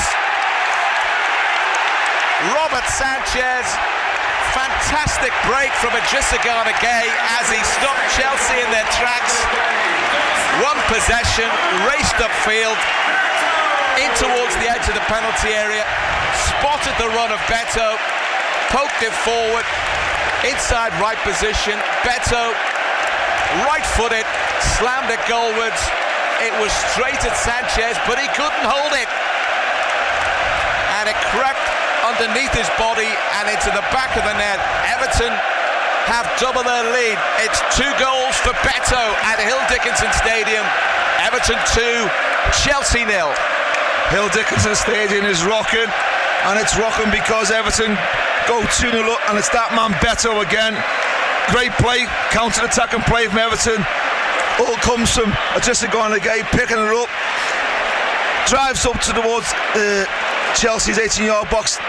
Beto makes a good run down the side of Fofana and plays he just hits it with power. And in the end, Sanchez doesn't do himself any glory. He's not great. It goes right through him. It was hit with power. It was hit with power, but you'd expect the keeper to save it, and it goes through his legs. And one of them slow ones, has it gone in? And referee confirms it to everybody on his watch. Yeah, it rolled over the line, and Everton have got a 2-goal lead. But Chelsea, you know what they're capable of in these situations, so don't be counting any chickens. Fabulous atmosphere here. Chelsea in possession with Enzo Fernandez driving forward for Chelsea. Right-footed ball to the left for Garnacho. On his right foot, of course. Back it goes to Enzo. Gets a run outside it from Cucurella. Instead it's towards Garnacho. Beto makes the block. And Chelsea hurriedly move it in. And Beto out towards the right-hand side. The pass from Tarkowski is overhit. And Chelsea have got a throw in, and Everton fans have got themselves a newish hero. Listen, I think they've always had an affinity with the number 9 at Everton. You know, over the years, you go from Bob Latchford to Big Dunk. You know, you go through a few others as well. Dixie Dean. You know, they love a number 9. They love a big striker, and they're desperate for one. At times, it hasn't really happened for Beto or Barry. You know, but tonight, Beto's the man. He's got himself 2 goals, and the fans are quite rightly shouting his name. Here come Chelsea though, in towards the edge of the penalty area. Enzo's ball is headed away by Idrissa Gana Gueye, the architect supreme of Everton's second goal. 2-0 they lead, 65 minutes gone now at Hill Dickinson Stadium. Chelsea with Cucurella on the left touchline, 10 yards from the edge of the Everton penalty. They go back with Fernandes to Caicedo. Garnacho goes down under a challenge there from O'Brien. Play on, says the referee. Infield it comes towards Cole Palmer. And then Chelsea build. Garnacho's on the deck. Chelsea going to play on with Fernandes and Cucurella. Back to Jarell Hato. Santos. Caicedo. Santos linking up there with Jarell Hato and Enzo Fernandez in towards Cucurella. Edge of the penalty, back out towards Garnacho. Garnacho works it across, and Cucurella tries a little back heel. Idrissa Gana Gueye goes back to his goalkeeper. Left-footed clearance downfield from Pickford. Headed down there by Wesley Fofana. Fofana receives it back. Beto puts him under pressure. Enzo Fernandez. Chelsea in possession with Fernandes, receives it from Fofana. Forward it comes towards Caicedo. Good challenge initially from James Garner, backed up there from Iliman Ndiaye. Forward ball in towards Beto. It's headed away only as far as Idrissa Gana Gueye. Dwight McNeil, Idrissa Gana Gueye. Dwight McNeil short for Iliman Ndiaye. Good play by Iliman Ndiaye. Gets away from the challenge of Santos. Good pass for Keena Dewsbury Hall. Nice angle ball for Mikalenko. Gets across in towards the penalty spot. But Everton, again, as we've said before, when they get into space to get the crosses in, not enough bodies in there. It was good play from Everton, really good play. They win it down this right-hand side, and they move it in midfield, go across to Mikalenko, who's, you know, overlapping. And to be fair, I think because Everton have worked that hard to win the ball back, they just wanted to breathe, and there was no one in the box. It was just before Everton did win that ball back. The noise in the stadium was incredible. You know, we talked about the atmosphere in here and still finding it. Well, the Hill Dickinson has certainly found its voice tonight. I think that was louder than on the opening day. I think so. That was. I actually took my headphones off because I wanted to listen to it, and that was rather special, I must admit. Free kick taken by Garner, floated in towards the far post to Tarkowski, heads it back into the danger zone. Edge of the 6-yard box. Chelsea get it clear. Good play by Keena Dewsbury Hall. Gets a good cross in. Chelsea have got bodies in there, but clear downfield. But Everton have got it back. And then Michael Keane turns it back to the goalkeeper, Jordan Pickford, who's 7 or 8 yards outside his penalty area. Further forward now. Long downfield. It's a poor clearance. And Chelsea come again with João Pedro in for Garnacho. Garnacho challenged. Good defending there from James Garner and then James Tarkowski when Garnacho was opening himself up. Good ball up for Beto from Idrissa Gana Gueye. Idrissa Gana Gueye backed up by McNeil. That's a foul there by Santos on Dwight McNeil. The referee hasn't spotted it. And Chelsea inside the penalty area. Good save there from Jordan Pickford as Enzo Fernandez tried to just dink it over him on the edge of the 6-yard box. Yellow card for Alejandro Garnacho. Dwight McNeil, who was on the wrong end of some rough treatment. Is he showing a yellow card to McNeil there? No, he's showing a yellow card to Garnacho. Garnacho, yeah. McNeil's on the deck and he just came over. No, it wasn't to McNeil. Definitely wasn't. Yeah. And I saw the yellow card to Garnacho, but McNeil was on the wrong end of a really hefty challenge from Andre Santos. Chelsea substitution coming off, number 7. Another Chelsea substitution. Yeah, it's the Garnacho. Just seen the replay. Referee must have said something to him because he turns back and gives him a yellow card.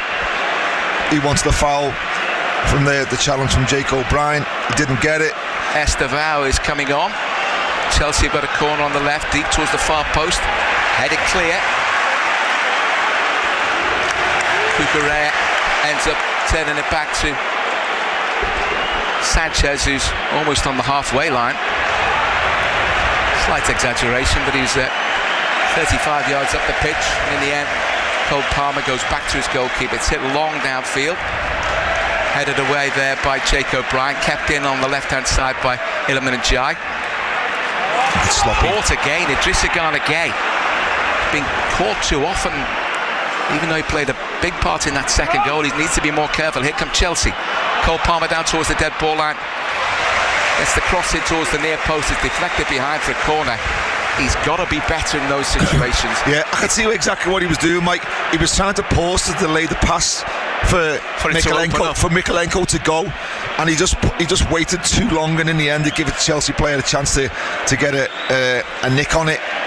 But he has got to, if that's not on, he's got to look to play, come out and... Chelsea corner in towards the near post. And in fact, it's swung further in, and it's just kept out by Jordan Pickford in towards the edge of the penalty area from Garnacho towards Caicedo. Caicedo's trying to find a bit of space in which to have a crack at goal, but Everton break. Lovely combination. And a nice ball to the left-hand side there for Dwight McNeil. McNeil's pass for Iliman Ndiaye. Everton get him in the box towards the edge of the penalty area. Iliman Ndiaye shoots straight to the goalkeeper.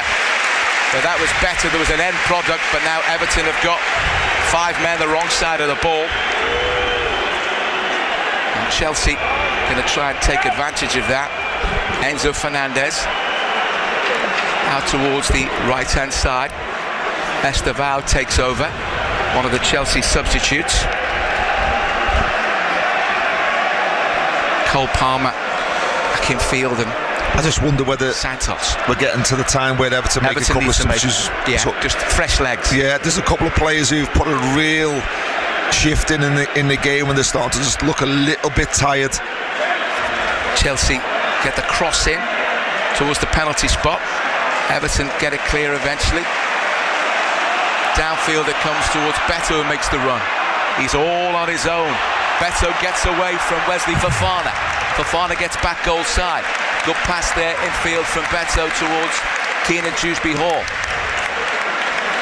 Dwight McNeil on the right touchline. Keenan Dewsbury Hall helps it infield towards James Garner. Garner for Michael Keane. Keane back for Tarkowski. Everton taking a breather in possession. Keenan Dewsbury Hall back to the goalkeeper. Short ball out towards James Garner. 72 and 3/4 minutes gone. Everton 2. Chelsea 0. Slack back pass there had Jordan Pickford in trouble, but eventually just about got there and cleared downfield. Just got to be careful, Everton, a little bit, Mike, because they've got themselves into a brilliant position, but just been 1 or 2 just lapses in concentration that have nearly let Chelsea in. Good defensive header on the left touchline from Vitaly Mykolenko to deal with a cross-field ball that almost had Chelsea in space down the left-hand side. The throw-in's taken down the Chelsea right, and they break over halfway now with Andre Santos. Forward it comes. Everton win it back with James Garner. Didn't quite do enough to get clear, and then Mykolenko wins the ball but clears upfield and up towards halfway, where Everton unfortunately don't have anybody in position. So Chelsea with Enzo Fernandez. Everton lead 2-0. 2 goals from Beto. The difference between the two sides. Mykolenko tried to win the ball, not able to do so. Chelsea attack. In comes the cross. Good block there from Everton. I think in the end it's Michael Keane who comes off Chelsea corner. And Everton just have to keep their resolve intact, to keep their goal intact. Both arms aloft from the corner taker. Chelsea flood the penalty area with white shirts. In it comes. It swings all the way across goal. Pickford flailing arms, trying to reach it unsuccessfully beyond Santos, and it swung behind Alan Stubbs for an Everton goal kick. Yeah, it's a wicked corner, to be fair. It's whipped in on that from that left-hand side.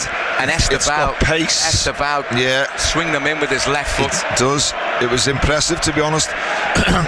He's whipped it in. It's got pace. It's got curl. You can see it moving in the air, and it's gone towards Jordan Pickford's back post. Thankfully, it goes over all the Chelsea players and goes out for a goal kick. But a dangerous looking cross there. Goal kick taken by Jordan Pickford. Long downfield. Beto rises. Wins it in the air. Iliman Ndiaye. Can he get away from his man? Ndiaye is inside the penalty. He shoots. Yes! Iliman Ndiaye with a dream of a goal. Set up by Beto. Long clearance downfield. Beto won it in the air. Flicked it on. Ndiaye looked as though he was going to run him behind the Chelsea defence. He decided to go the other way, get it under control, cut inside, and then crack a shot goalwards that flew into the top corner and beyond Robert Sanchez, diving away to his left-hand side. Sanchez absolutely helpless. Wonderful goal from Iliman Ndiaye. Fabulous work from Beto.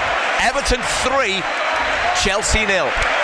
That should be game, set and match with a slam dunk from Iliman Ndiaye. It's a brilliant goal. It's where you want to see Iliman Ndiaye. He gets the ball on the edge of the box. He's got a 1v1 versus Moses Caicedo, and he looks to shift him left, and then he takes him right, and he just floats the ball into the top of Sanchez's top left-hand top corner. Keepers Sanchez absolutely no chance. It's what you would say a postage stamp. It can't get any closer to the post and the crossbar.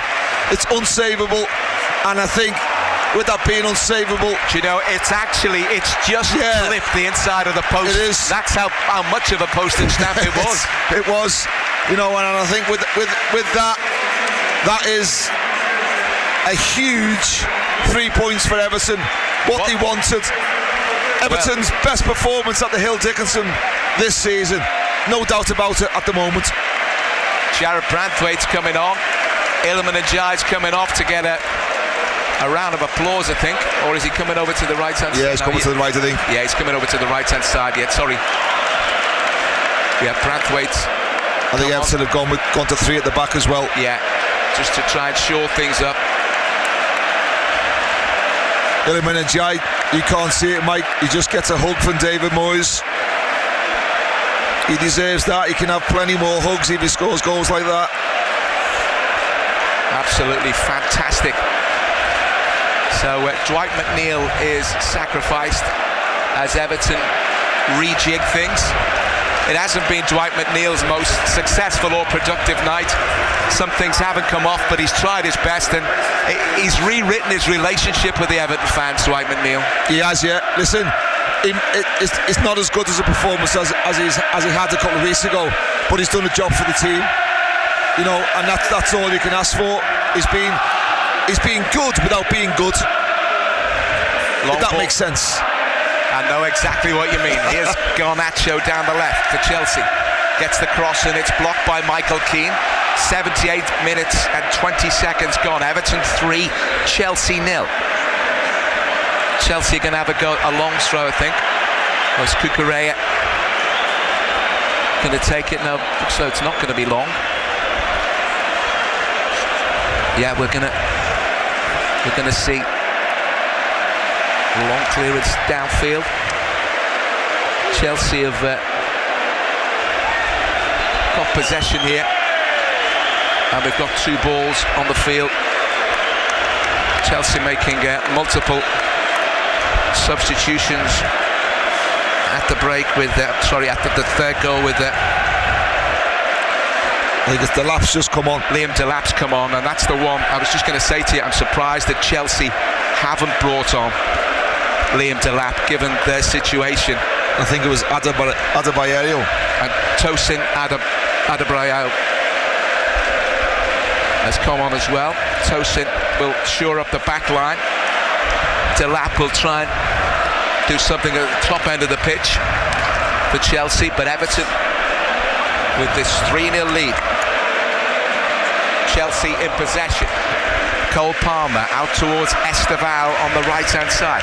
Esteval cutting inside the penalty area.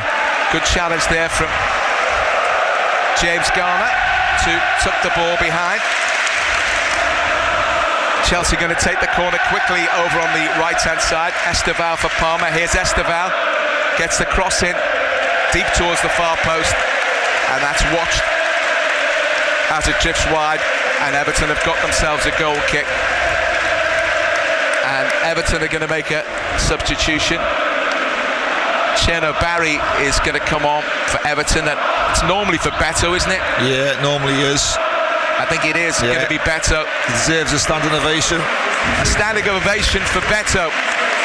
Well, it's a first at Hill Dickinson Stadium, and that's not being critical to Beto in any way, shape or form. As I mentioned early on in the match, his form over the last 3 or 4 games, and I know it's a small sample, has been a massive improvement, and he's got 2 goals tonight, and he had a hand in the third goal. He's Everton's man of the match. It's hard not to give it to him. I know there are other candidates. I think Kieran Dewsbury-Hall's been outstanding. Yeah, I really do. It's not. But I think Beto's going to get it every week. Beto's going to get it. Kieran Dewsbury-Hall for me has been. He's a magnificent player, isn't he? Head and shoulders. Been outstanding, Kieran Dewsbury-Hall, in everything. Not just in terms of with the ball, but without the ball. His work rate. And here he goes again down the left-hand side. Kieran Dewsbury-Hall invites the challenge. It comes, and Kieran Dewsbury-Hall is back up on his feet inside the penalty. Dewsbury-Hall. Commentator's curse. Didn't get James Garner making the run where he wanted it, and he gave it away. I'm not too sure I've seen an Everton player for a long, long time who sees the game as quickly as he does. Yeah, he's bright. He's got a great football brain, great understanding, great awareness, composure, sees the picture. You know, how many more superlatives can I pay him? You know, he's been a brilliant Everton signing, a really, really top draw signing he has been for us. Great challenge from Mikalenko as he slid in and then got up and regained possession. His clearance goes out of play though. Chelsea have it. Everton lead 3-0. Chip ball forward towards the run of Liam Delap. He's onside. Delap finds Esteval. Took back towards Cole Palmer. 15 yards from the edge of the penalty area. Santos has support from Jarell Hato. Garnacho gets it back, and then Tosin. I think the Chelsea fans have seen enough. Wesley Fofana, yeah, they've seen enough. They're getting out of the stadium and they're on their way back to London. Everton lead 3-0, 82 and 3/4 minutes gone. Ball to the left-hand side for Alejandro Garnacho from Enzo Fernandez. Jarell Hato. Enzo Fernandez 15 yards from the edge of the box. Cross in away there from Jared Brandthwaite. Helped on there by Kieran Dewsbury-Hall. Cushion-headed pass from the always energetic Cucurella. Tosin for Santos. Cucurella's forward ball towards Delap. Delap tries to thread it through to Garnacho. Garnacho pulls it back, away by Keane on the edge of the 6-yard box. Chelsea have it. Fernandez is challenged there by Iliman Ndiaye. Chelsea win a free kick. Iliman Ndiaye needs to be a bit more careful in those, a bit more circumspect in those positions, because Cucurella now, right in front of the referee, is pushing Iliman Ndiaye. I think they've got more concerns than worry about Iliman Ndiaye. I think they need to concentrate on their own performance. You know, it is a foul by Iliman Ndiaye, but why they're getting involved and now why is the referee let Iliman Ndiaye having these aggressive conversation with the Everton players? And all he's concerned about is where Chelsea take the free kick from. Be aware of what's happening, Sam Barrett. Chelsea free kick, 10 yards in from the left touchline. It's 15 yards from the edge of the Everton penalty area. 84 minutes and 15 seconds have elapsed. There will be time to be added on. Enzo Fernandez will take this with his right foot, or is it going to be Estevao with his left? Estevao clips it in, it's deep towards the far post. Pickford comes and punches. Good distance on it. A complete miss kick. Everton have it with Idrissa Gana Gueye. It's a good ball for Mikalenko. Mikalenko for Keenan Dewsbury Hall. Everton have got a 3-on-3. Keenan Dewsbury Hall inside the penalty area, inside the box. Keenan Dewsbury Hall saved at the near post by the goalkeeper. He didn't have the angle to pull it back, did he? No. Just looking at the attack, it's a brilliant attack from Everton. They catch catch Chelsea unaware. Keenan Dewsbury Hall jinks to his left, goes round. I think it's Fernandez in the box, and you've got Barry and Iliman and Jai waiting for the cross. To be fair, I don't think it was on. Now the cross wasn't the right on. thing. In those situations, you need at least one player to hang back. Yeah, you do. Chelsea in possession with Estevao on the right-hand side. Cole Palmer forward ball, looking for Estevao, intercepted by Idrissa Gana Gueye. Here's Keenan Dewsbury Hall. Lovely football from him to find Mikalenko. The left-hand side, good play there from Jared Branthwaite. Invites a challenge. Challenge comes. Everton with a throw-in. Yeah, just see all Everton need to do. They've done all the hard work. Just need to run the clock down now. Be patient. Keep the ball. Make Chelsea work. Keep frustrating them the way they have done all game. And they go away and enjoy the rest of the weekend with a big 3 points. Everton have been very good today, Mike. Been very good. Throwing downfield. Idrissa Gana Gueye for Everton. Ooh, it's taken out there by Wesley Fofana with a really agricultural challenge. It's a cheeky little nutmeg from Idrissa Gana Gueye, and Fofana. Well, see, you don't like it. Slices them down. No, frustrated. Frustrated. Footballers, there are many things that footballers don't like, but the thing that they least like is a player nutmegging them. Yeah. And Everton have got themselves a free kick. And Jared Branthwaite's going to take it. In fact, he's going to leave it for Jordan Pickford. Pickford takes it. Forward ball to Barry. Barry works it back to Idrissa Gana Gueye. Chelsea have it inside the penalty area with Estevao. Long ball forward. Tarkowski heads it back with interest towards Iliman and Jai on the right-hand side. Keenan Dewsbury Hall. James Garner. Garner gets away from Rory Delap. Jake O'Brien on the right-hand side goes back to Jordan Pickford. Delap thinks about closing him down. Everton playing matador football. Forward it comes. And it's put out by Tosin for an Everton throw-in. And Everton, the fans are just loving this as Idrissa Gana Gueye comes forward. Barry, nice turn by Barry, loses possession. And the boos from the Everton fans as Chelsea finally get a foot on the ball. Here's Alejandro Garnacho, whose pass inside eventually finds Enzo Fernandez. Everton have not let the Chelsea players. Challenged by Cucurella. That's a free kick for Everton. That should be a yellow card, because the amount of fouls, and he antagonises players all the time, and he's a really good footballer. He is. And he's better than a great defender. He can play up the field. Yeah, he does. He just gets involved in things he shouldn't do. Iliman Ajay, round of applause for him. He's coming off. And Merlin Rowe and Tim Irabunam are coming on. Keenan Dewsbury Hall, who's been majestic tonight. If it wasn't for Beto's 2 goals and his assist, Keenan Dewsbury Hall would be Slubsy's man of the match. For me, he would be. He's a magnificent footballer. He is. Listen, it's your job. You pick him. No, I take it back. Listen, it's hard not to give Beto it, and I think he's had some he's had some difficult days and stuff, so he deserves it. You know, he's got 2 really good goals. You know, so I can't take it away from him. Kieran Dewsbury Hall has had plenty. You know, and I should be giving it to him, but he's a football and a half, isn't he? He is. Free kick taken by Pickford. He's a proper player. Jake O'Brien tries to keep it in play, not able to do so. We're 40 seconds away from the 90 minutes. I think there'll be 5 to add it on, minimum. Everton need to see that out and to maintain their clean sheet. Make it a real day to remember. Keane's challenge on halfway is a good one. And Merlin Roll being checked there by a combination of Fernandes and, of course, Cucurella. Chelsea work it forward to Delap. And Chelsea have won themselves a free kick. 5 minutes to add on. Chelsea have got a free kick. Enzo Fernandez is going to take it. Chelsea will get everybody forward.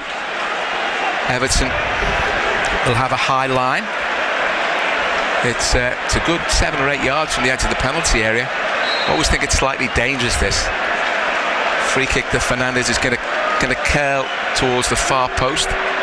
Headed away by Cherno Barry. Chelsea pick it up with Alejandro Garnacho. Back it goes to Cucurella. Floated ball forward by Fernandes, away by Branthwaite with a header. Chelsea pick up possession with Cole Palmer. Tim Irigbounam gives chase, harrying Cole Palmer at every step. It goes back to find Fernandes. Fernandes runs in field. Good cross-field ball out towards Alejandro Garnacho. Chests it down. Runs at the Everton defence. Gets a cross in. It's a dangerous one, is it? No, it isn't. It's overhit. And it curls behind, right in front of where the Chelsea fans used to be, and behind for a goal kick. One of those 5 minutes have elapsed. Everton lead by 3 goals to 0 at Hill Dickinson Stadium. And Jordan Pickford, he's made one magnificent save in the second half from a curling shot from Enzo Fernandez. He made a brilliant one in the first half from the same player, following a corner that was only half cleared. But the Everton defenders have done a good job in front of him today. I think everybody has done well, Mike. I really have. I think everybody's done the job. I think it's been a real team performance from them tonight. And that's why the scoreline is what it is. There's been some exceptional performances within that team performance, but I think everybody, you know, has been very good. You know, for me, this has been the best performance at the Hill Dickinson that we've seen this season. The atmosphere has been brilliant. The players have responded to it. Fabulous defending there from Everton for Vitaly Mikolenko, and Barry makes a run inside the penalty area. Cherno Barry across the face of goal, palmed away from the goalkeeper, pulled back towards the edge of the 6-yard box. And Everton just not able to profit. In fact, it was Tim Irigbounam that made the run forward. Barry was out towards the right-hand side. Everton have still got it.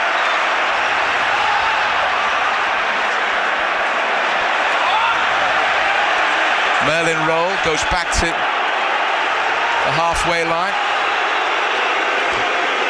It was a great run into the box there down the left-hand side. Initially I thought it was Cherno Barry, but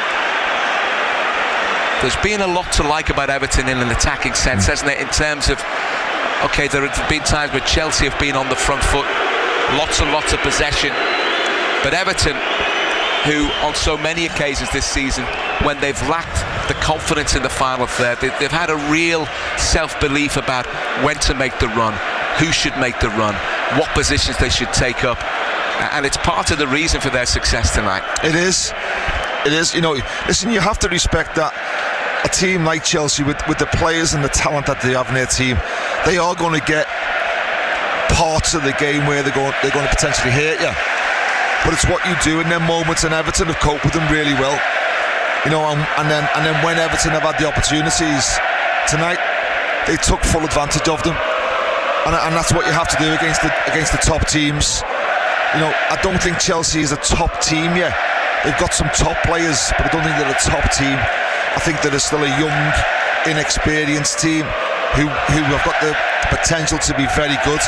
More matador football from Everton until Chelsea win it back, and then fabulous blocking challenge from Michael Keane. Forward ball towards Cherno Barry. Cherno Barry tried to keep it in, not able to do so. The ball's actually come off a Chelsea player, and it's an Everton throw in. As we reach the final 30 seconds of the 5 minutes to be added on, you will hear an absolutely almighty roar in just a few seconds of the big night at Hill Dickinson Stadium.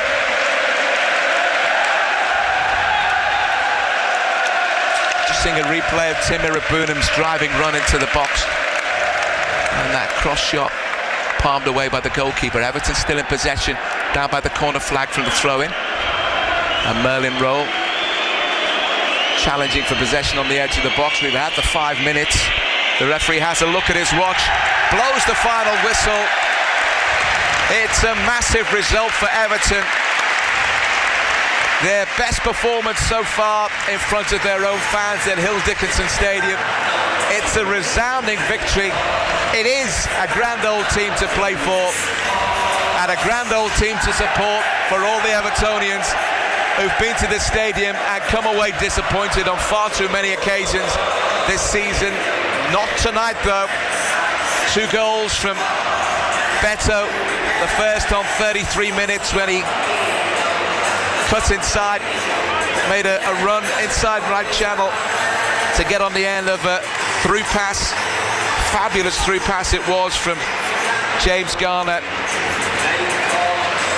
who underlined with another magnificent performance the reason why he's been chosen to join the England ranks. It was a lovely pass, and Beto raced on to put it into the back of the net with a really delicate chip over the onrushing Chelsea goalkeeper Robert Sanchez. Not long after that, Jordan Pickford had to make a stunning stop from Fernandes. Right foot shot from 10 yards out after Everton had only half cleared a corner from the right hand side. But Everton got their second goal after 62 minutes. Chelsea, Everton under pressure, but Everton won it back with Idrissa Gana Gueye, and they launched the counter. Gana Gueye went running forward inside the Chelsea half. A lovely pass forward for Beto inside right channel, turned and spun, and a right foot shot hit with power that Robert Sanchez really should have stopped, but he couldn't keep it out, and it trickled over the line. 2-0 to Everton.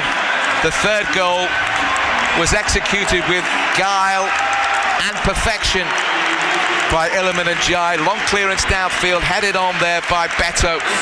Iliman Ndiaye raced onto it, looked as though he was going to run on behind the Chelsea defence, but he checked back and curled the ball goalwards and into the top corner. Postage stamp finish past Sanchez in the Chelsea goal. That was the scoring finish with, and the Everton fans, plenty of them are staying, and the players are still on the pitch. Everton up to 7th in the Premier League table. This has added renewed vigour to their European challenge, and on a day when Fulham and Brighton both moved above them, you said it before the match, Everton had to respond. Yeah. Everton did respond. Mike, they've done more than respond. They've responded and more. This was a statement win. This, to play against Chelsea. Listen, they've had a tough week. Chelsea, they've come back off going up to the Champions League. Being hammered by a brilliant side in PSG, and they come here, and to be honest, they look like a wounded animal. Everton give them no space, no time on the ball, limited them to opportunities, and Everton to a man were outstanding tonight. We see on the screen here in front of us, Jordan Pickford 100 clean sheets for the Toffees. Not surprised by that. It deserves every every acclamation that comes his way. He's been outstanding, but tonight Everton take a bow, 3 points, puts them 2 points behind Chelsea, 3 points behind Liverpool, and sets them up for a really good finish to the end of the season. The players are just coming off, receiving their applause. A really great night for Everton. And finally, Stubbsy, you mentioned it, it was whoever gets the man of the match. Beto, 2 goals and an assist, but great performance from Keenan Dewsbury Hall. James Garner, I think it was the fact that it was a team performance, some great individual efforts, but it was the way they combined as a team. Yeah, everybody did the job. I think that's what will please the manager more than anything. I think everybody was good, you know. And when you get that, you can get performances like this. That's why when you play the big teams, everybody's got to play well. And Everton tonight, everybody did play well, and that's why they've won this game convincingly. Everton were very, very, very good. Take nothing away from Everton. Chelsea weren't. Everton didn't allow Chelsea to grow in the game or hurt them. Everton deserve all the credit. They were fully worthy of this 3-0 tonight, and Beto gets himself 2 goals. Iliman Ndiaye scores a fantastic goal, and it's a brilliant 3 points for Everton. To all your toffees out there, go and enjoy your weekend, because that was brilliant tonight. Alan Stubbs is going to stay and have a chat with our presenter in the studio, Chris Coughlin. Your calls, not going to have a phone in tonight. We will have a phone in, of course, on Monday night with Salty, 0800 731 9333. And you can get your texts in 81333. Put the word Mersey before your message. 08000 321 333. Put the word Mersey before your WhatsApp as well. So that's for Monday night. Stubbs is going to stay with Chris, but also go on to BBC Sounds, search for Everton, hit subscribe, and there's a whole raft of material for Everton fans to listen to. And a night for you to celebrate, go home, enjoy it, and enjoy match of the day as well. It's ended at Hill Dickinson Stadium. Everton 3, Chelsea 0. Total Sport. BBC Radio Merseyside. Thank you very much, Mike. Yeah, we'll be back over to Hill Dickinson Stadium shortly with Subsy. I'll just let him soak it all in and get his voice back a little bit, because what a performance that was from the Blues, beating Chelsea 3-0 this evening. I'll just take you through the other scores and what's been a bumper day on Total Sport Merseyside. Earlier, with our first commentary at 12:30, it finished Brighton 2, Liverpool 1. The Reds going down on the South Coast to a double from Danny Welbeck. Then our commentary, our Rugby League commentary, Super League commentary from 3 o'clock was Warrington beating Castleford Tigers 72 points to 6 at the Halliwell Jones Stadium. We had updates from Tranmere against Swindon. Tranmere losing in stoppage time at home to Swindon. They still haven't scored under Pete Wild yet. A 92nd minute goal from Junior Hoylett there. At the Diva Stadium, Southport scored 2 late goals to beat Chester 2-1, and Marine beat AFC Telford 2-0 away. Let's get back over to Hill Dickinson Stadium and have a chat with Stubbsy. Alan, we were saying before the game. Have you got your voice back? I have, yeah. You know what? I'm a bit hoarse. Don't worry. I'm cheering for them few goals. I won't keep you too long. I'll have a quick chat, then you go and enjoy your night. We said before about wanting this big win at Hill Dickinson, getting this big win at Hill Dickinson Stadium. Everton have done it. They have done it, you know, and they've done it with a swagger tonight. You know, I think for me that's arguably Everton's best performance of the season by far. You know, I think the whole atmosphere before the game, even when before the kickoff, I took my cans off just to listen to the noise. And it was as loud as I've heard it here tonight. The atmosphere was brilliant, and I think the players really responded to it. They thrived off the atmosphere. You know, they contained Chelsea. It's very difficult to contain like the real good teams for 90 minutes. They are going to have some part in the game, but I think overall, Everton managed the game brilliantly. I really do. You know, I said to Mike before, you've got to give Beto man of the match, obviously, because he scored 2 goals. But for me, Kieran Dewsbury Hall was was outstanding tonight. Not just with the ball, without the ball. His energy, his awareness, his football brain to be in the right place at the right time was a joy to watch. It really was. James Garner being James Garner in terms of his, what he did with and without the ball. I thought Everton's midfield three were exceptional. They didn't give any Chelsea players any room in there. Cole Palmer had a tough night. Fernandes frustrated. So Everton deserve a lot of credit. They really do, because they were worthy winners tonight. No one could argue anything about that result. I remember saying in the summer when Dewsbury Hall signed it, I raised my eyebrows at how cheap I thought the price was. Really, I know we didn't get much game time at Chelsea last year, but I thought there was just obviously a brilliant bit of business for Everton. It's proving to be so. You mentioned like the team ethic as such, and we've got to look at individual too, haven't we? Beto, I said to Mike at half time, I think you were just coming back from your well-earned break, Stubbsy. Yakubu was in attendance today at Hill Dickinson Stadium, and the first goal in particular would have been a finish that absolutely Yakubu would have been proud of. And Evertonians, you've said it yourself, they're crying out for a number 9, and again, questions will remain about Beto, because obviously you've got to do it on a consistent basis, but again, great day for him up front. It was, and he's come off to a standing ovation, which he thoroughly deserved. His first goal was, and I said that on commentary, it probably wasn't a word that you would associate with Beto, but his finish was sublime. It really was. It was a great ball by James Garner, and he's run onto it, and he's just got the foot there. That is not an easy finish. To get that and get that accuracy and that touch on the ball in the right place to be able to dink it over the keeper. It's a really, really good finish. The second one, the keeper has to save it. But I'm not complaining whatsoever. You don't score.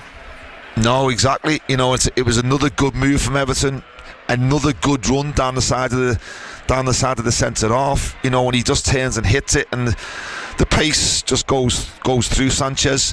But I think his overall performance in the last few games has got better. I think he's holding the ball up better.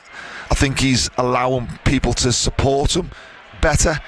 And I'm delighted for him. I really am. I'm delighted for him in terms of the goals that he got, because they were a reward for the work that he's. No one can ever question his effort, because he wants to do well for Everton.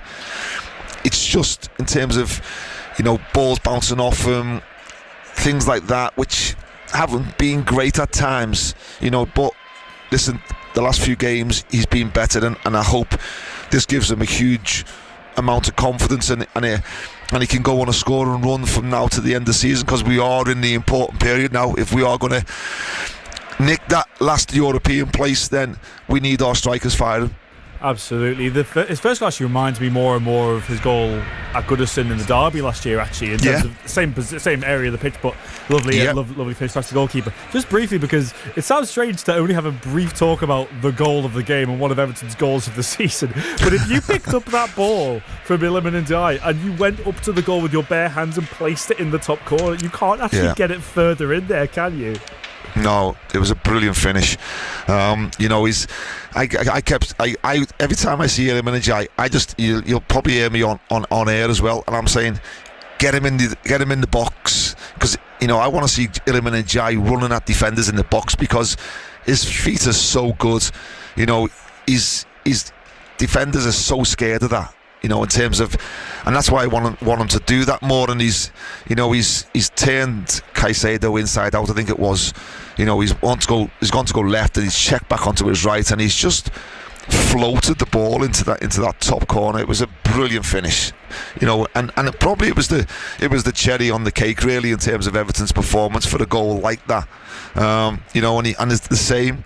I think he's getting back to the levels that we've seen. I think he did have a dip November, December time, just before he went to AFCON with his team, and he's come back, and I think slowly but surely him and his Idrissa Gana Gueye are getting back to the players that we that we've seen and loved and performed in a blue jersey. Yeah, they're the real AFCON champions, aren't they? Still, just a gone again. That's yeah, the they topic are for really. The day. Yeah, let's not dive into that right now. It is. But just lastly, Stubbsy, before you go and have a well-earned glass of water or several beers, Everton, when you look at the top half of the table, the third best defence. I just think that could play such a big part in the rest of the season. Yeah, it will do. There's no doubt about that. You it mentioned definitely Pickford's will. 100th clean sheet as well for the club today, but ultimately in the running, if Everton can keep teams out of the back, it's going to be so important. It is, and I think that's David Moyes in a nutshell. You look at David. His philosophy is hard to beat. Don't give too many chances away, and have that little sprinkling of stardust or bit of quality in terms of the forward areas. I still think we are a work in progress. There's no doubt about that. But we have got, some really talented players. For me, Kieran Dewsbury-Hall, James Garner, Idrissa Gana-Gueye. You look at Harrison Armstrong potentially, who will come into that probably more next season. We're starting to get a real quality midfield that can grab the game by the scruff of the neck in terms of controlling it, not just ones who want to run and win the ball back all the time. I think they're starting to show a real maturity in dictating the tempo of the game, and I think that's where Everton ultimately want to get to, and I think that's why they've been so good away from home. But at the Hill Dickinson, we're going to need more players and more quality to be able to keep the ball better against the top teams, because that's what they do. And I think at times we rush it a little bit when we're playing the top teams, and we're guilty of working so hard to get the ball and then we give it back too cheaply. Absolutely, Alan. Go and enjoy your night, mate. Cheers. Thank you very much. No worries.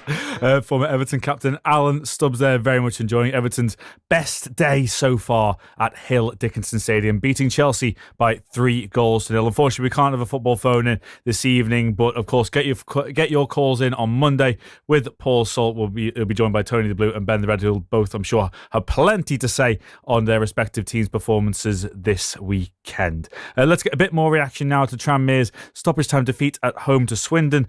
Solomon has been speaking to Derek Jones. Well, I can see the reaction of all the players at the end of that, Sol. I mean, so frustrated, everybody, that you haven't got at least a point out of that one, which is certainly what you deserved. Yeah, I think it's a real kick in the teeth, obviously, to concede that late on. I think the performance from the boys was a good response from Tuesday. Obviously, it wasn't the greatest. But yeah, I think today showed to the fans that we do care, and obviously we're trying to get out of this together.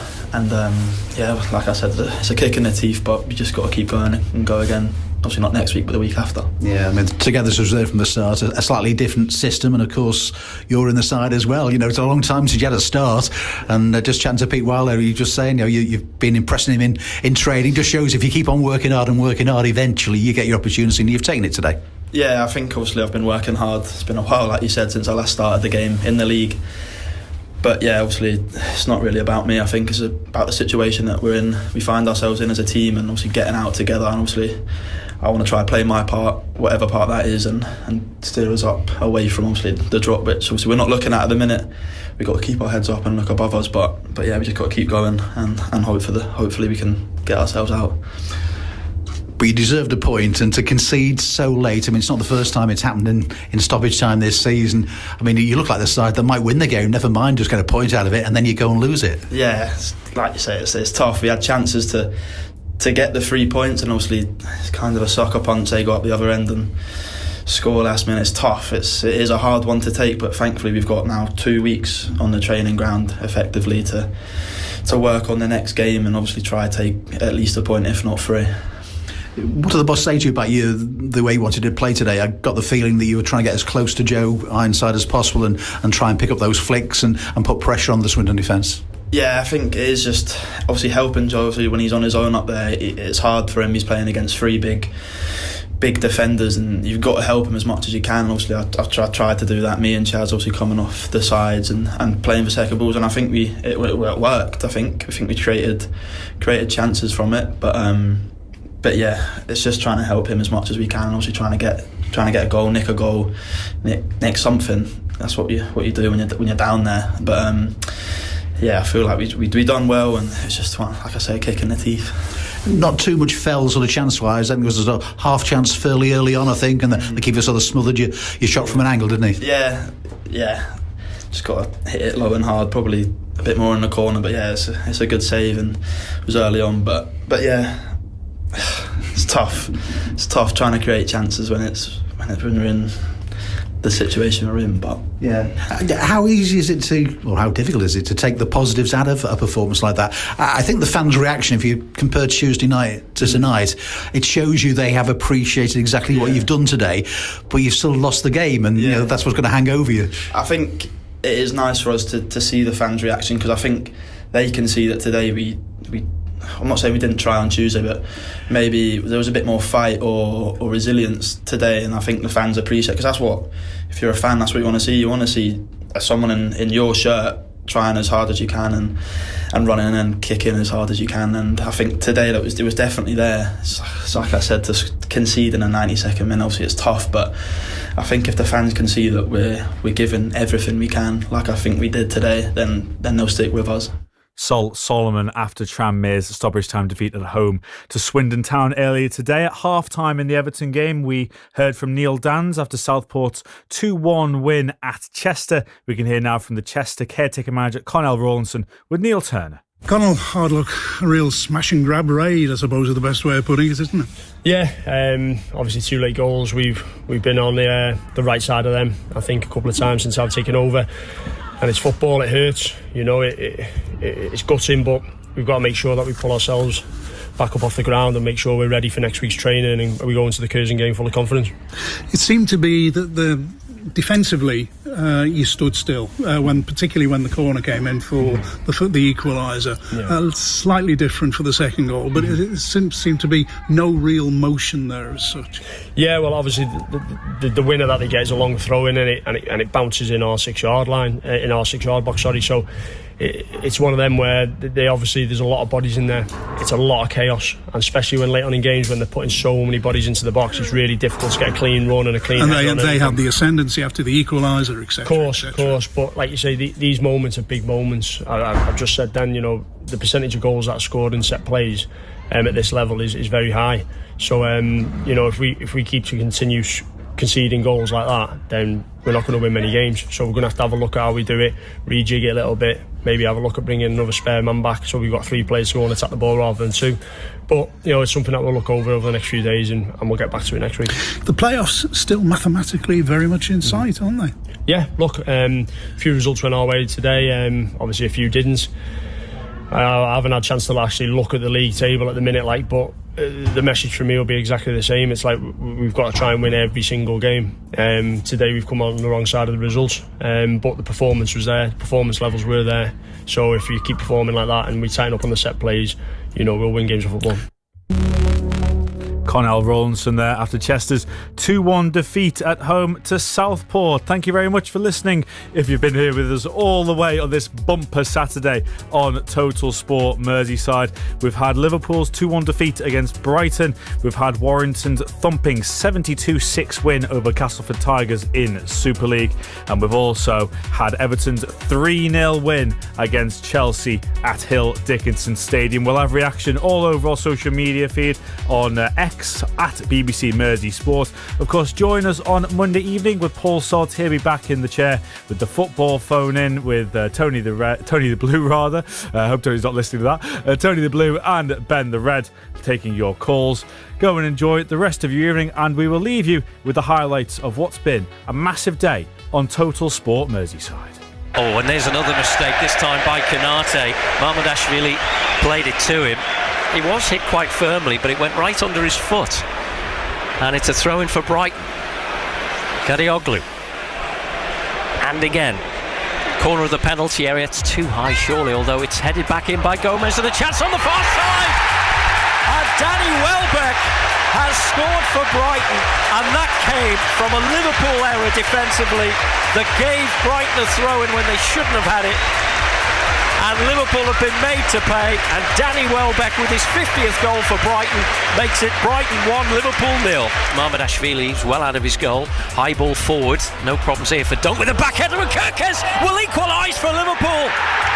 Disaster at the back for Lewis Dunk, and Milos Kirkes, credit to him, he knew what might happen, and it did happen, and he dinks it over the goalkeeper into the back of the net, and Liverpool have their equaliser. It's Milos Kirkes, it's 1-1. Gomez has it now over on the far side, he's got time to turn and chip one now to Pascal Gross inside the Liverpool half. He'll work it out wide now to Yankuba Minter, who swings across in high dangerously, and it's there! It's Jack Hinshelwood. Liverpool are claiming offside, but they're not going to get it, at least not yet. Hinshelwood got it across. I thought it'd gone straight in from Hinshelwood, but it was actually Welbeck who put it in. So the referee, VAR, actually is going to have a look at this. It's really tight. I think he's on. But we're now waiting for a VAR decision. Virgil van Dijk standing next to the referee. Everyone awaiting the decision, and it's a goal. It's 2-1 for Brighton, and Danny Welbeck does it again. Williams, inside ball. Castleford struggling here to keep Warrington out. Warrington have got numbers on the left. Surely Williams dummies and scores. No, he doesn't. A bit premature. Thought he was certain to plunge over there. Matty Ashton's going to score though, and that will be about the most popular try that could have been scored given the circumstances. Ashton being out for a long time, it was always coming. They worked the numbers twice in consecutive plays on the left there. I thought Williams had plunged over, he hadn't. He was stopped just short, but from the next play the ball again, Castleford short on the right edge, and Matty Ashton presented with a walk-in try, and welcome back to Warrington Wolves for the flying winger. Yeah, 6 points to 0 for the Wolves. Warrington 8, Castleford Tigers 0.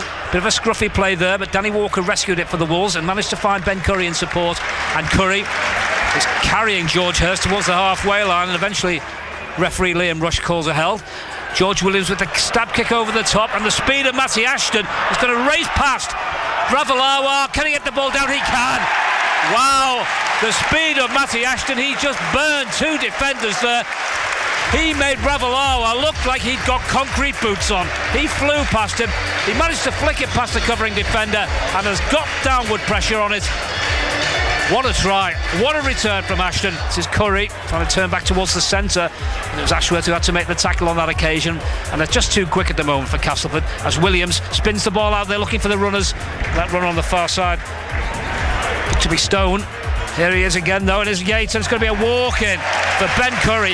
That was very well executed, and Castleford just can't deal with this. The Wolves really are totally dominant in all aspects of this game, and they're almost looking as going to get. Look, every time they get near the Tigers line, they look like they're going to score. This is the first real chance to put some points on the board. Here's Doolan, fresh off the bench, keeping it alive here. They've got numbers, Castleford. Surely they're going to get in here. Matty Ashton comes in though and snuffs out the danger. Last tackle now for the visitors. Weaver chips the ball towards the try line. They're all up there. I think they've scored. Castleford Tigers. They've got up higher than anyone, and it's going to be Semi Valamai who scored the try. Curry takes the next tackle 5 metres out, plays the ball to Walker. Walker goes to the left. That's Warrington's main attacking area. Early kick from Williams. The ball has been touched down. It's ended up in the hands of a Warrington player. I think it's Kalepi Tanginoa who's got it. It sort of seemed to stick up. When the kick went in, it bounced up off its end almost. I don't think Kalepi Tanginoa could quite believe it. It just landed off the spike and came up and said, pick me up and put me down. Williams gets the ball for Tanginoa. Get out of the way. And he just smashes through the Castleford line like a runaway train there. He just crashed through a defender, threw him off almost in one movement. It's his second try of the afternoon, and Warrington have hit the 30-point mark already. Ball is now moved to the left. Here's Irwin. Williams out the back. Chance here for Warrington. Toby King. Oh well. Threw it away, didn't they? He's thrown the ball away. It's play on. Tanganoa's got the score for his hat-trick. This will go to the screen, but I think it's okay, because I think Toby King tried to get that ball away. It didn't look the smartest at the time, but Castleford couldn't pick it up cleanly, and they've left the ball on the floor for Kalepi Tanganoa to go over for what, if it's given, and I think it will be his hat-trick score. Here's Joe Philbin bringing the ball out from the restart for Warrington. Now Ben Curry, nice offload from Curry. They're away here, Warrington. They're surely going to score. It's Albert Hopewati who's going to go 3/4 the length of the field, right under the post. Superb play by Curry and Walker to break this Castleford defence, and then it was Albert Hopewati all the way, showing the Castleford defence a clean pair of heels. Some of them are still on halfway, just jogging back now to watch Warrington add the extras. I think for a player to have scored 8 goals already, as Irwin's done, and we've only got 6 minutes into the second half. Yeah. It's quite sunny. He got 13 last week, John. He's on to beat that, isn't he? He's kicked 21 out of his last 22, Phil. Goals, Ewan Irwin. And they haven't all been bang in front, have they? Not at all. He's clearly a talented striker of the ball. As Tulis goes through, Warrington are cleared again. This time it's Ben Curry. He won't be stopped. He's going in from 45 metres out. And Warrington are just ripping this Castleford Tigers side apart. Josh Tulis coming up from fullback shoulder. Huge dummy there. Broke through, drew the fullback. And Ben Curry, still life in the old dog yet. Striding over 40 plus metres. Philbin trying to spin and turn, does get the ball away to his captain Williams. Danny Walker had to duck out of the way there as that ball was flying towards him. He managed to avoid it. Castleford are scrambling to try and hold or slow Warrington down, as Williams got all the time in the world to look up and pick. As the return ball here, and here comes Tanganoa to throw them all off once again. He's got 34 on his back. He's got 4 in the try column, and Warrington lead by 54 points to 6. And I'll use this word advisedly. This is a massacre. As Warrington open up Castleford again, Thewlis is clean through. He's got men on his inside. Stone is the man he chooses, and he glides over the posts again. Castleford, for once, getting undone on the left edge here, but Josh Thewlis clean through, sold a dummy, not the first he's sold this afternoon, not the first time he's gone clean through and set up a try for a supporting player. He had a choice of a couple, and he chose Sam Stone. Irwin trying to take on the line, good old-fashioned half-back style there, trying to just step off the foot and wrong foot to the 2 defenders. Here's Williams with the kick, looking to get Ashton Speed in behind them. It's an awkward bounce. And it's a wonderful bounce for James Harrison. When it's your day, it's your day. And George Williams' kick, misjudged by Zach Seaney, and it sits up for a very grateful James Harrison. I don't think he could believe his luck. Philbin crashes onto it. Oh, he lost his footing just at the vital second. It was a half tackle there by Jimmy Beckett. Just did enough to knock him off his feet as he looked certain to score. Along the line it goes. It's a walk-in for a hat-trick for Matty Ashton. And there was a big shot went in on Ewan Irwin there from Ravalawa. We might find himself in trouble for that one. But Warrington go past the 70-point mark. Keenan Shrewsbury Hall for James Garner. Forward ball for Beto. Beto digs it. Beto gives Everton the lead. Get on! With a lovely, delicate right foot finish. It was a slide rule pass that opened up the Chelsea back line. Beto saw the opportunity to pounce on it, and as the keeper came out, he just chipped it over him and into the back of the net. It seemed all too simple in terms of its architecture. It was a precise and simple finish. Beto, who really has been in good form the last 3 or 4 matches in terms of his endeavour and his hold-up play, has got another goal as a reward tonight. Everton opened the scoring at Hill Dickinson Stadium. Everton 1, Chelsea 0. The goal scorer, it's Beto. Beto. Corner on the right-hand side now for Chelsea. In towards the near post. Everton What a fantastic stop there from Jordan Pickford. It was cleared from the corner out towards, I think, Malo Gusto, who hammered it goalwards, right-footed. Jordan Pickford, right through a crowd of players, just managed to get a right arm on it, a right hand to tip it over the bar. Good run forward there from Michael Keane, and then he gave the ball away. Everton had two players, but they were too close to each other, in all honesty. Idrissa Gana Gueye with a fabulous interception gives Everton a chance to counter down the right-hand side. Idrissa Gana Gueye in towards the edge of the penalty. Full ball towards Beto. Shoots. Yes! It's Beto scored again! The legs of the hapless Robert Sanchez. Fantastic break from Idrissa Gana Gueye as he stopped Chelsea in their tracks. One possession, raced upfield, in towards the edge of the penalty area, spotted the run of Beto, poked it forward, inside right position. Beto, right-footed, slammed it goalwards. It was straight at Sanchez, but he couldn't hold it. And it crept underneath his body and into the back of the net. Everton have double their lead. It's 2 goals for Beto at Hill Dickinson Stadium. Everton 2, Chelsea 0.